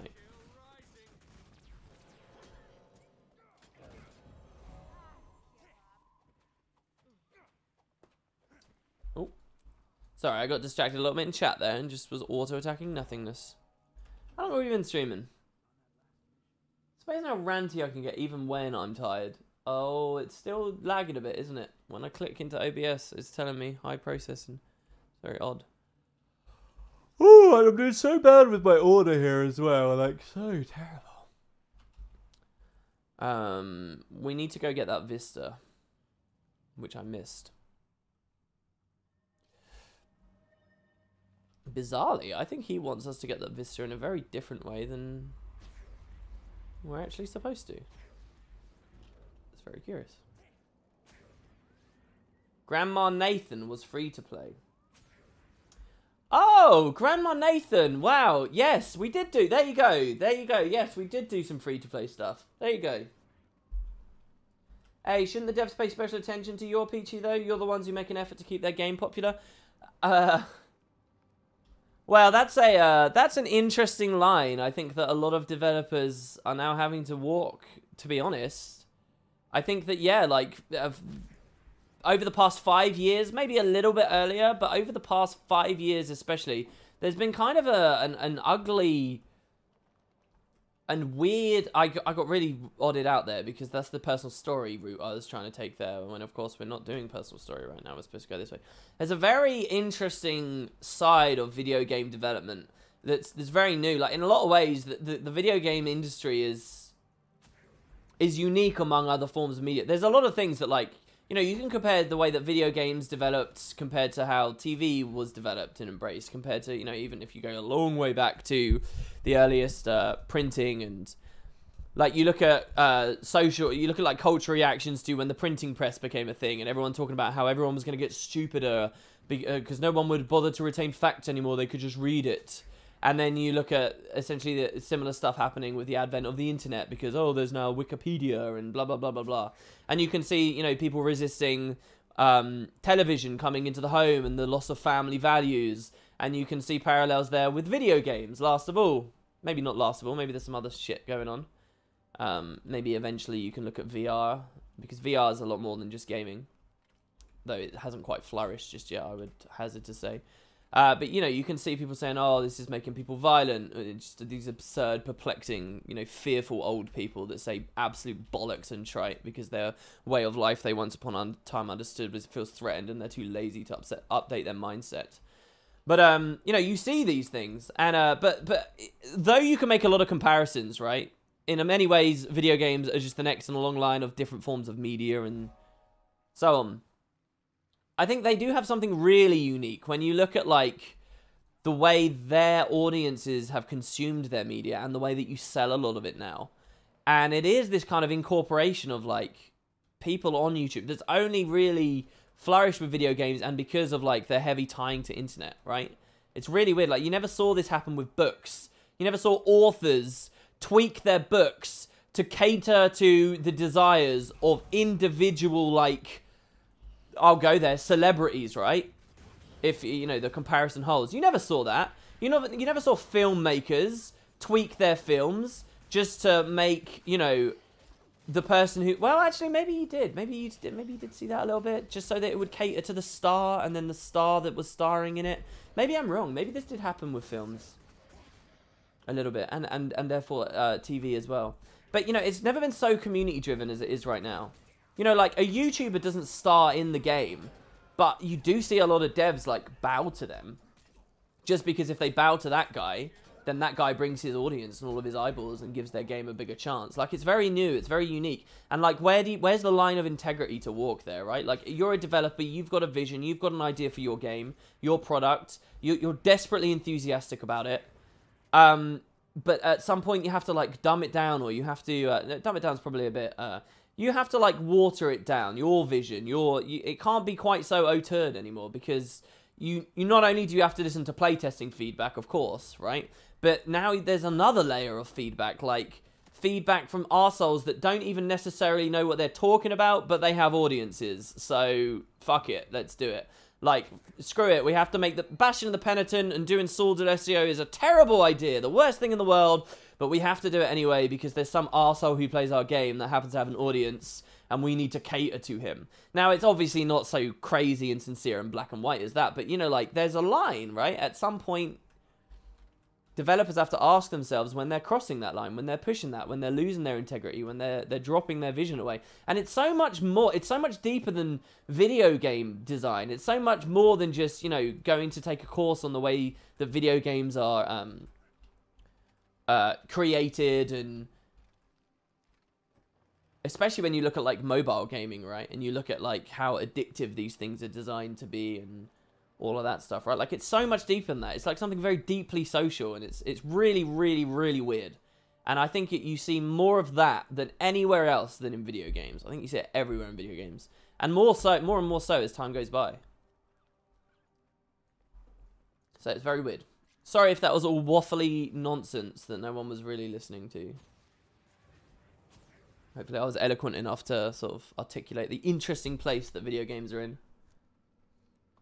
Hey WP, I just wanted to let you know, thanks for your Heart of Thorns review. Oh, you returned to Guild Wars because of the review. Thanks very much.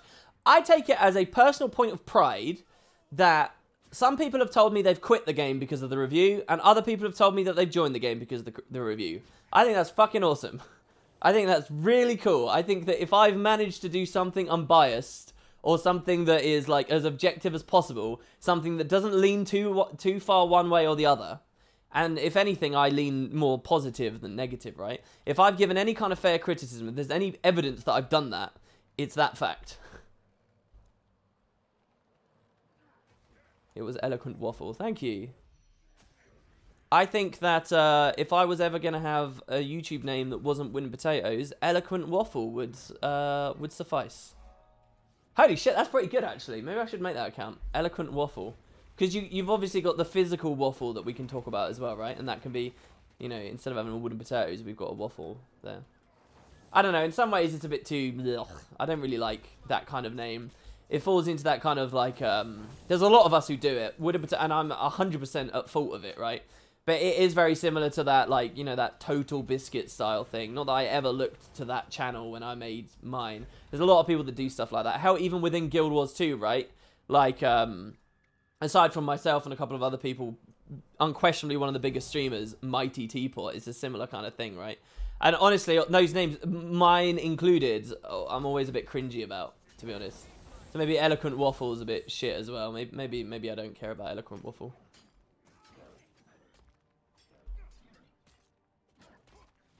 Sorry, but there is Giant Waffle here. Is there someone in chat called Giant Waffle? Really? Yeah, like all those names, I don't know. You know how, like, this was something I was thinking about the other day. You know how in the real world with our real names, they kind of go through, you know, generations, right? You begin to associate bands and groupings of names with certain generations, and they start to feel old and tacky before eventually finally coming around again. So, like, names like, you know, Ethel, right? You can't really imagine someone naming... I know, I apologize if there's a very young Ethel listening to me right now. But you can't really imagine someone calling their kid Ethel because it's a name you'd associate with someone very old, right? And it's not just time frames either, but it's also like, especially for the UK, like a matter of class sometimes. Like a name like Mycroft. I quite like the name Mycroft. But would I ever call a kid of mine Mycroft? No, right? Like... So anyway, they go through bands, and it's really interesting to me because I feel like that's probably going on, and it won't be evident for a while, but I think that as long as the internet continues on the trajectory it's on, that's probably going on with usernames as well. And while for your average internet user, it is not so obvious because we pick so many different pseudonyms for ourselves. You know, in RuneScape, you might be Razor XXX Deathblade, while in MapleStory a couple of years later, you were Pony53, and in, you know, Guild Wars 1 a few years later, you were Alpha Survivor, and then, you know, in Guild Wars 2 finally you were Wooden Potatoes, right? While for regular users you can flit about a lot. I think when it comes to, like, I'm not gonna say it. I'm not gonna say e-celebs. When it comes to personalities online who can't so easily shed their names, and we see some of them do, I think that banding will start to happen. Like it or lump it, I'm stuck with Wooden Potatoes now. And Wooden Potatoes speaks of perhaps an earlier age of the internet, where a load of people picked names like this that eventually will look dated to young people, right? 20 years from now, if I'm still going around with Wooden Potatoes, it might feel like Ethel does to some degree or another. Do you get what I mean? I think that's really crazy interesting. And that's not to say I can rebrand myself. You know, maybe there'll be a day where I'm, you know, full-blown face cam and, you know, total real-world transparency, and I've turned everything on my head, on its head, and all I do is beehive reviews, right? Because I've started keeping bees, and I want to share that passion with all of you guys, so that's all I do. Maybe one day we'll be there, but for now, as far as I'm concerned, I'm stuck as Wooden Potatoes and Concrete Ducks. If Concrete Ducks ever got off his arse and started recording. He's lazy, what can I say? It's not my fault. Hey WP, quick question. Is your go-to set for Fractals and Ellie still Zealots? It absolutely is, yeah. It is Texel. I really like Zealots. A little bit more demanding. And probably depends on the rest of your composition. But I like Zealots. I like Zealots. I like seeing the 4-digit red crits, basically. The second your critical hits are in the 4 digits, it just makes me feel like I'm doing a lot more damage. Purely psychological and arbitrary, but that's why I like Zealots, I think, really. And also knowing that I'm, you know, a fully effective healer. I think I stole in a bit quickly there. There's always been a weird area. Here's the weird twist. He already has a beekeeping channel. Uh-oh. Burp, burp, burp, burp. Now, I always fancied myself, if I ever got into, like, the vlogging scene, I always fancied myself as someone who would try really hard to make his life seem as interesting as possible. I'd be like one of those, you know that there's all those people who, like, they spend their whole life making it look like they have a really good life, like they're always out and they're always really happy and they're always around interesting people, but they actually live hollow, shallow existences, yeah? You know, like, a lot of people talk about having friends and family on Facebook who act this way, yeah? I feel like that's exactly what I'd be on YouTube if I ever started vlogging. And what I'd aspire to be. Quite shamelessly. Like, I would, like, I'd love to start, I'd love to share geocaching if it's still a thing, because it's kind of on the decline. I'd love to share geocaching. I'd love to start keeping bees and start brewing beers and things. And I'd love to travel to different areas of the world and just constantly, like, have daily videos about all these different... It's essentially Wooden Potatoes the multifaceted. I'm not gonna lie. I can't get around it. I think that'd be badass. How cool would that be? As fake as it would start, eventually it would become me. And I quite like that idea. Like Bob Ross. Bob Ross was just paintings. I'd be like way off the deep end. Like obsessive. Wait, Bob Ross has a beekeeping series? Oh no, someone else on YouTube's already doing it. Damn it. Oh, well, there you go. Now I just can't do it. Because I also have that crippling issue. The second someone else has done something, I lose all motivation to. Is this already open, or do we have to... I mean, at least the event's rolling, or is it bugged? Because we actually can't get this waypoint as far as I remember unless we do this. Maybe we can get it through the window. It just stays contested. I really don't recall. But I think we have to actually go in. I think this always catches me out on map completion. So we're going to go in. WP Legendary Armor Animation. Oh, from Vimeo. Flag, can we not do that, please, in chat? Can we not, like, blatantly leak stuff? Is that a leak, or is it, I noticed this on Vimeo. If it's a leak, can we please hold ourselves to a slightly higher standard? But yeah, if you guys want to see, apparently, one of my mods just leaked something in chat. Or, unless it's real, in which case, no worries.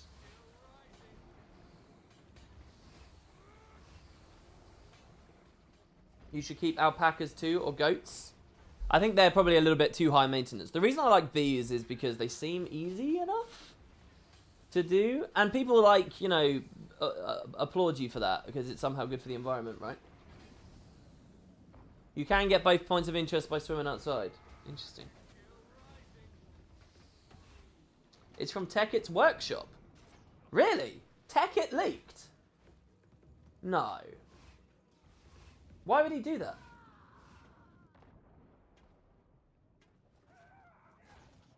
Wow, did he really do that? Fuck, I assume there's a Reddit thread. What is this? No way.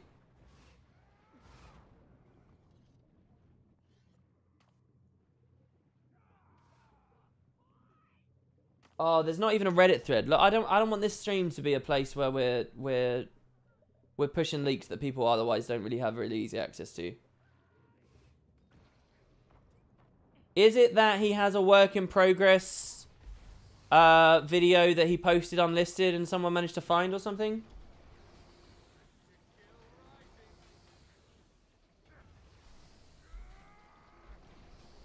Well, the way he did it is because he's a part of the partner program, and so he gets early access. He forgot to set it private. Why is it on that website at all, though? He's a YouTuber. I wasn't aware he was on Vimeo. No worries, Flag. If you didn't think it was a leak, you know, I'm not too mad about it. On Reddit, he said it was by accident. Did it get deleted? Did the thread get deleted?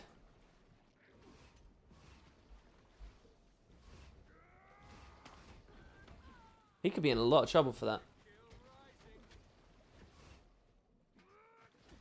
Like, I have to say, to the credit of everyone in the partner thing, very few, if any, ever leaks, as far as I have any understanding of whatsoever, have ever come from people in that. So this would be a real damaging thing for the whole group. The thread got deleted. It's on YouTube. People copied it already. Oh man, he must be pretty. If it was an accident, he must be pretty torn up. Tekkit's an interesting one though because he's very talented, like very talented, and so I wouldn't be surprised if his ambition got you know got very great for him or something. Not quite sure how to articulate what I mean here. This is taking so long.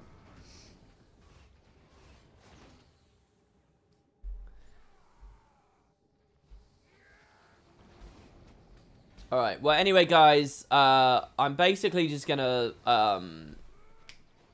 what's the term? wall out any comments on the armor. So if anybody wants to talk about anything else, I can't buy rights to sit here and talk about a leak, so I'm not going to. If anyone's got anything else they want to talk about, I'd rather do that, and I'd rather we didn't go on about in chat. I know it's kind of lame, but hey, I am that goody two shoes lame douchey guy. So yeah, who are we to speculate what was an accident or not? Absolutely right, and I shouldn't have even started to. Just doing some high level scribing, and it's interesting to see how highly valued resonating slivers were at Heart of Thorns launch. Once per character. Yeah, it's crazy, isn't it? Here's one bit of feedback. I mean, obviously the review I did has so much feedback in it. It's crazy. Most really big things that I really care about, I at least got a lot of discussion on. Like, people might not have all agreed, but at least I got discussion, like the Mastery's character band thing. One thing, though, that I really, really, really care about that no one talked about was the resonating slivers. I hate resonating slivers right now. I loathe them. I detest what they represent about this game. I cannot stand resonating slivers. I really, really, really want them to revert as soon as possible what they did with that. What a stupid idea. And they're just getting more and more and more devalued. 6 copper each they are. By the time I first wrote that review, that script, they were 12 copper. By the time I got around to recording it, they were 6. Ugh, it's so bad. It's so bad. So amateur. So bad. And the way they discussed it as well when it originally came through, the way they talked about it, just so flippantly, like there'd been no thought at all, like it was just easy peasy, whatever, doesn't matter. It just frustrates me so much. I hate resonating slivers and what they are. Please fix them.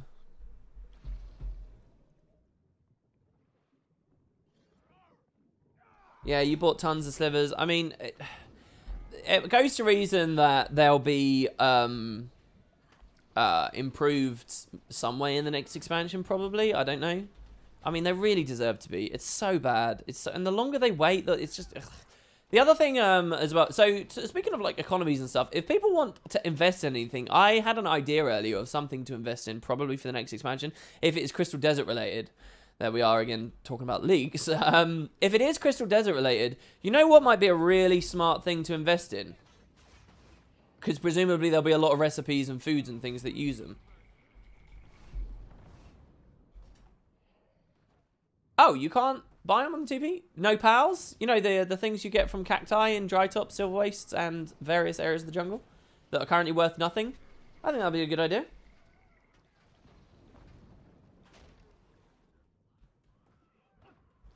If the expansions in Alona will Alone and Wine get cheaper? No, but you might be able to get, like, Exquisite Alone and Wine.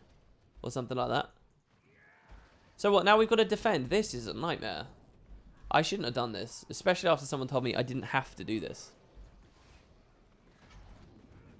Yeah, we have 20k. We are almost quarter of the way to being flush with 100.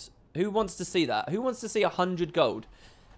Guys, if we can get to 100,000 gold, we will be at the Guild Wars 1 gold cap for a bank, which was 100 platinum. Oh, was it a bank or was it a character? I think we'll be at the Guild Wars 1 cap for a character. So if we can do what we've already done 5 more times, alright? It's not much, just 5 more times. Come on, it's totally easy, well within our reach. 5 more times. We will be at the Guild Wars 1 level. Who wants that? We'll be at 100 platinum. Come on, 100 plat. You guys know you want 100 platinum. Will there be an undead race with the new undead faces that are being data mined?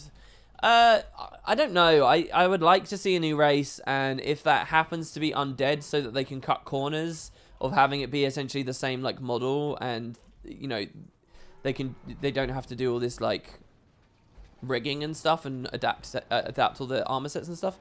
If that's what it's going to be, it's better than none, and I'll accept it.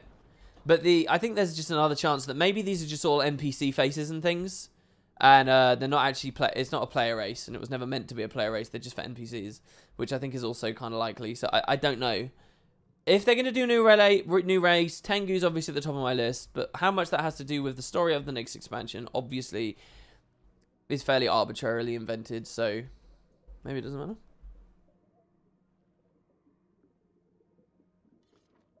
Do you think the Living World Season 3 maps have a lot of replayability, and do I still play them?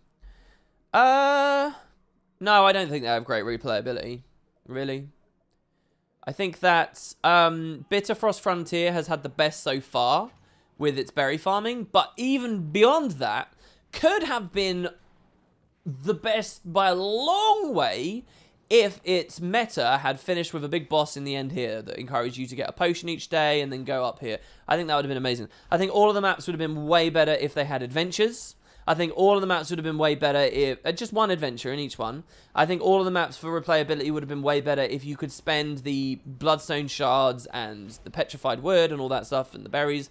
If those could be traded for guild decorations that could be crafted into, you know, 2 or 3 other varieties, I think they also would have had way more replayability. I think they also would have had way more replayability if they all did essentially what the Seraph set did.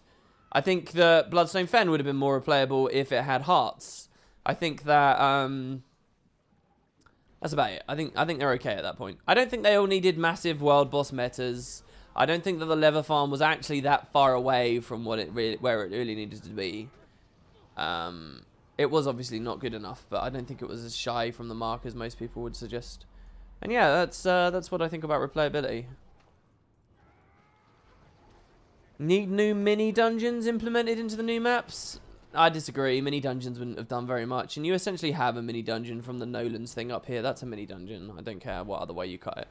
Unless you're talking about actual 5-man full-on dungeons, in which case that's an instance and not the map, and I would say doesn't solve the problem anyway.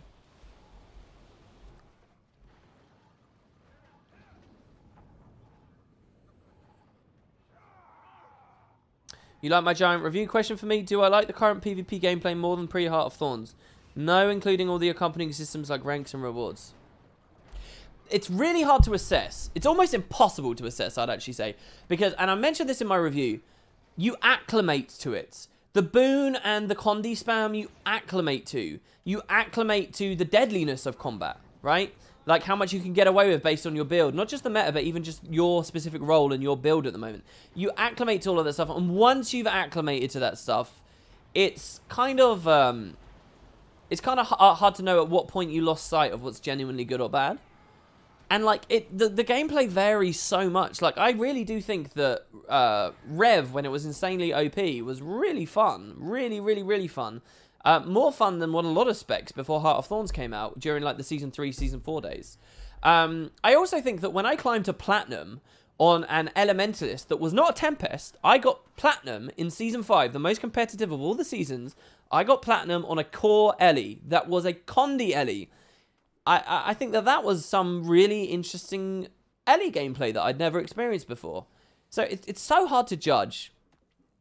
I would say that the most toxic, and toxic's kind of a stupid word at this point, but like the most like vitriolic, ugly... Actually, no, I don't even say that. PvP, let me just put it this way. Spam High Horse... PvP players generally are wankers. They're dickheads. PvP players are not nice people. They are they're horrible. They're horrible, and all they do is encourage you to be horrible with them. Because it's okay to be horrible, because clearly everyone else is, and hey, who's accountable on the internet? They are horrible. And I would go this far. During my time climbing in Season 5 PvP, I encountered full-on bullies. People who would dog both myself and others match to match to match, based on, like, snap judgments of individual poor plays, you know, that like a single one that they might have seen across, like, you know, several matches. Like, PvPers are horrible, nasty, scummy arseholes. And I'm generalizing, obviously, and I'm making, you know, a terrible mistake by generalizing there. But out of everywhere I've ever seen in Guild Wars 2, you know, for all the... And here's the thing that always I think is quite rich. For all the complaining you see on Reddit about raiders being elitist and, oh, they might kick me because I don't have the right build, and all that. Guild Wars 2 has hosted and continues to host a much more disgusting, ugly side of itself. And it has since 2012, and it's not in raids, it's PvP. PvPers are horrible people and can be horrible people. And you might say it goes with the territory and whatever, and to an extent I say that too, right? Like, And you can turn it off and stuff. You only have to look at some of my comments when Season 5 was going on to really see the depths of it. But it's not nice. So, like, in some ways, like, I've really disliked PvP since Heart of Thorns. But it's got nothing to do with the metas. It's got nothing to do with the gameplay. It's just got to do with the community that's there. But, you know, like, it's an online competitive game. And I really have very, very, very low opinions about the quality of any community in such game. Like, someone give, and like, I really want my opinion to be changed on this as well, but someone give me an online game that is competitive, that doesn't have, like, a horrible, like, undercurrent of just nastiness to it. And I think you see a lot of that in Guild Wars 2. I don't think the Guild Wars 2 players are friendlier than other players. And, like, to some extent, you know, like, a lot of people lament Arena not supporting PvP more. And in other respects, I look at the kind of people I've interacted with in PvP, and I've played a lot of PvP. I've played, like, 8,000 games, and I've played in actual teams. And in the olden days, I used to go, you know, into, like, Bear Cave on NA and go into the big team speaks and speak with people. And the kind of juvenile and just horrible people that you just tend to find around there. I'm not saying, obviously, by the way, I'm not saying every single PvP ever has been horrible. There are a lot of very nice PvPers. Obviously there are. I PvP myself and I like to think that I'm nice. Even though I've stooped to their level of being, you know, just aggressive and cruel and mean as well, because it just feeds into itself. Obviously there are nice PvPers. But like the proportion of nice ones to just horrible people is like very, very, very high for PvP. I'd say higher than I've seen anywhere else in Guild Wars 2. So, like, but is that a mistake of Heart of Thorns or what? I don't know. But anyway, to round out my other point, you know, like, a lot of people lament that ArenaNet never cared more about PvP, right? And never put more effort into it or whatever. But in some ways, I look at the communities that's there, and I'm like, yeah, I wouldn't want to make those people happy. Fuck those guys. There's a couple of nice ones, but Jesus Christ. Generally speaking, these people are not just aggressive, not just rude, not just bullies, but morons at the same time. Like, why would I care to cater to them? So I can totally respect from some respects. Like, I have some very negative opinions about. But it's not just Guild Wars 2, and it's not just the people in Guild Wars 2. It's just a fact of competitive games to me on the internet. You know, I say all of these horrible things, and I understand 100% that I'm stupid. You know, I'm not holier than thou by saying those things at all. But yeah, so I don't know. It's a mixed bag. It's a real mixed bag. And how much of the judgment of that mixed bag can be rest squarely on the shoulders of Heart of Thorns versus other areas? I don't know. I really don't. And I don't think anyone's really in a position to know.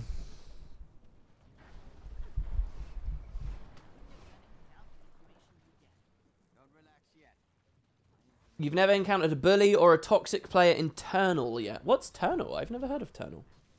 I think definitely competitive games, when they're new and fresh, have a better chance of being alright. And obviously, the bigger the game, there's going to be aspects of it that will be unsullied and will be nice people. Obviously, like, don't let me say that you are by default, eventually, one day, always going to be a twat if you play a PvP game. Because I've known some of the most lovely people, some of the people I've connected with most in all of Guild Wars 2 are PvPers. But, much more frequently, the more, like, questionable characters are also PvPers. It's very hard to describe what I'm saying here without sounding horribly, like, almost like it's some level of PvP bigotry. I suppose it is. I don't know. This is taking so long. So bloody long. I was hoping to get the 2 maps done today. It looks like we're going to go 1.5. Tomorrow will be the last map completion stream, though, without a damn doubt. Kershaw. Unsullied. Game of Thrones much? Oh, I'm looking forward to the return. One of the very few shows that's quality doesn't waver as much as many others. Oh, Better Call Saul's remained so good as well, by the way. Someone asked earlier about a movie that I've been really into. I'm so into Better Call Saul at the moment. Fucking hell. There's so much insanely awesome about that show. It's very slow, though, so don't let me pretend it's for everyone. It's probably the slowest paced show that I've ever watched. Ever.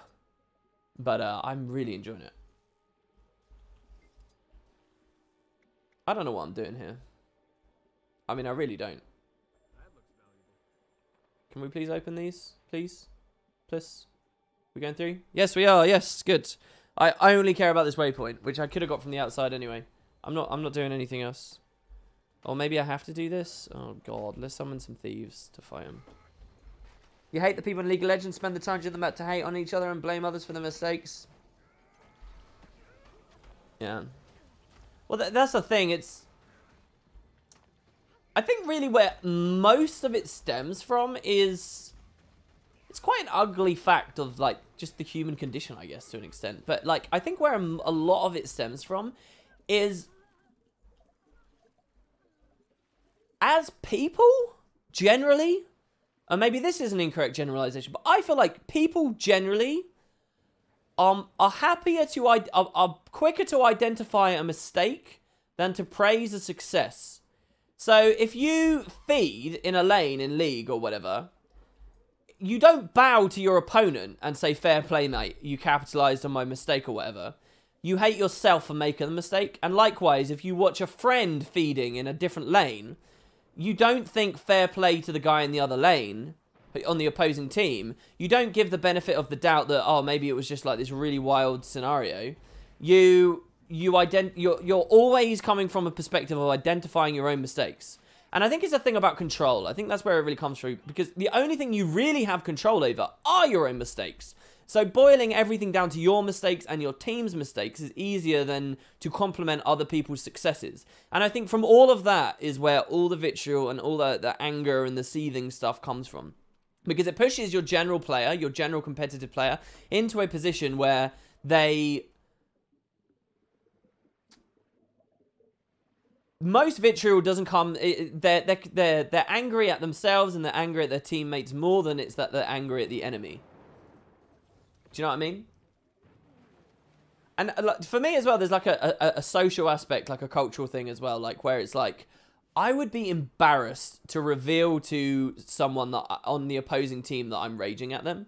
Like, let's say, you know, let's say I'm in a Guild Wars 2 PvP match, right? And I'm getting my ass handed to me. I'm getting it kicked, right? Because I'm bad at the game, right? It's because I'm bad at the game. I would be mortified to reveal that to my opponent. I would be mortified to start all capsing, and you get a lot of kids that do this, right? And it's not for everyone. But I would be so, like, ashamed to, especially as Wood Potatoes, right? To be typing away in map chat, oh, you suck, I could kill you, oh, you just got lucky, blah, blah, blah, blah, blah, blah, blah. I'll sometimes say that. I will sometimes say, oh, you got lucky, because I genuinely will believe, oh, someone did get lucky or whatever, and it's my way of, like, coping. But, you know, I would never really get aggressive at an enemy person. I'd never want them to know that. But I'd much quicker get aggressive towards a friend. Or a teammate, right? Because there's not, like, that mortification there. It's not an embarrassment if I'm raging. By rights, in all honesty, you should be just as embarrassed raging at a teammate as you should be raging at an enemy. But it's this thing, people feel like they look weak by raging at opponents. And there is rage that happens to opponents, but I don't think that's the majority of it, right? You've watched the Battle of the Bastards 3 times. I've actually I only watched the most recent season once. The other seasons I tend to watch multiple times. I tend to do a full rewatch of Game of Thrones before I get to just before the new series comes out. But I haven't done that recently.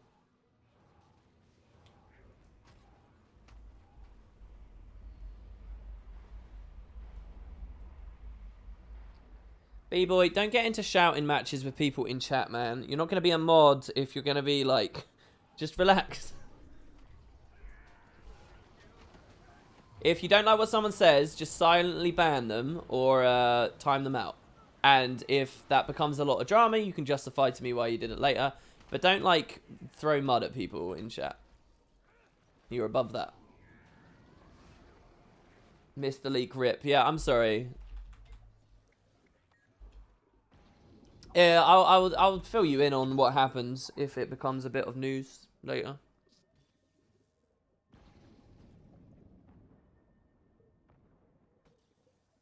The difference might be that you're a nice person. No, I'm not particularly nice. I'm not nicer than most people, really.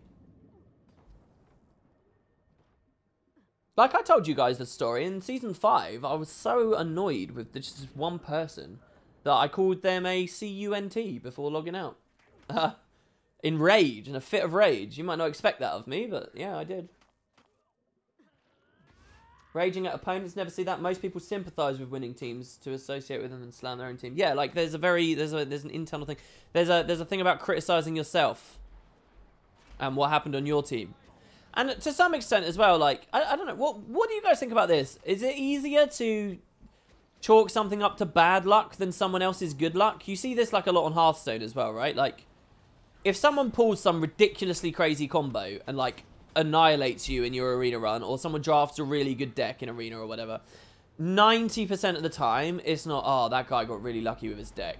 It's, oh, I'm really unlucky for having encountered his good deck, right? Like, it's always framed as our bad luck. And I think it's just because we're selfish. People are selfish, and for good reason.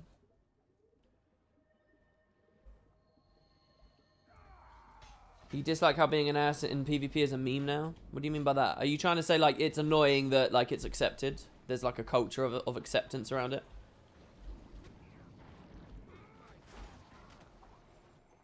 Yeah, I don't know. There is no luck. There's my team winning or someone else cheating and throwing the match. There is a little bit of luck in Guild Wars 2. I would say there's a little bit of luck. Sometimes there is a little bit of luck. Generally speaking, there's very little, but there is a touch.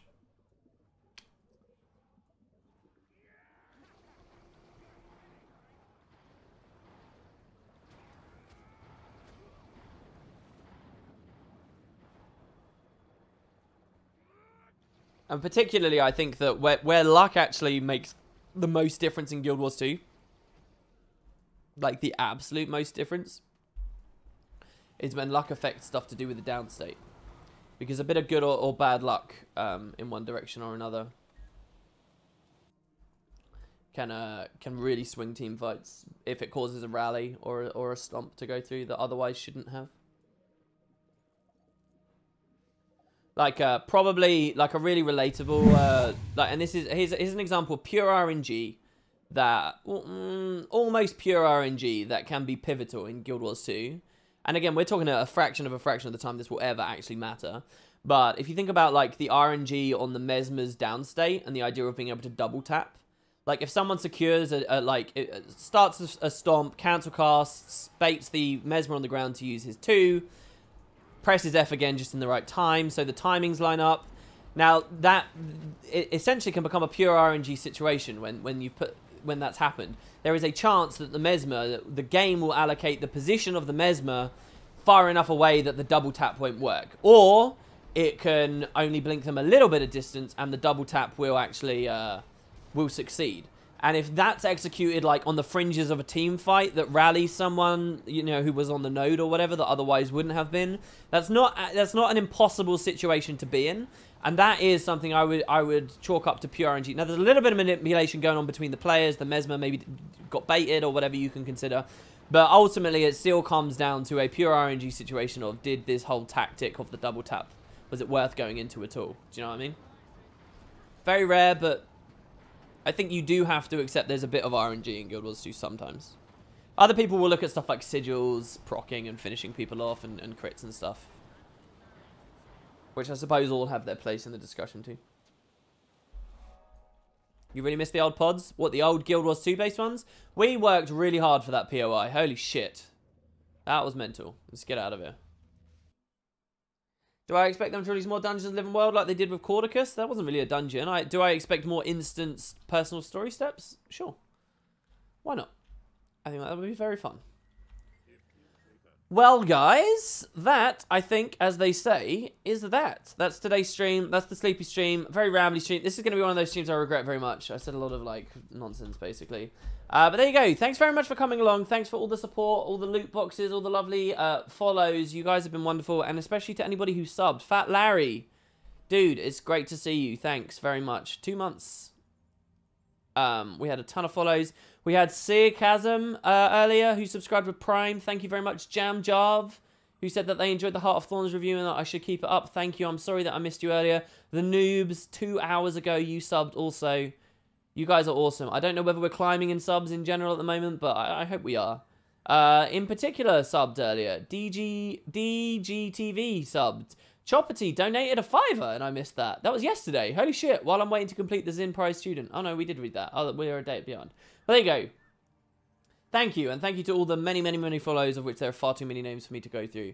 You guys are awesome. I will be back tomorrow, hopefully a little bit more chipper, a little bit more energy behind me and not quite so sleepy.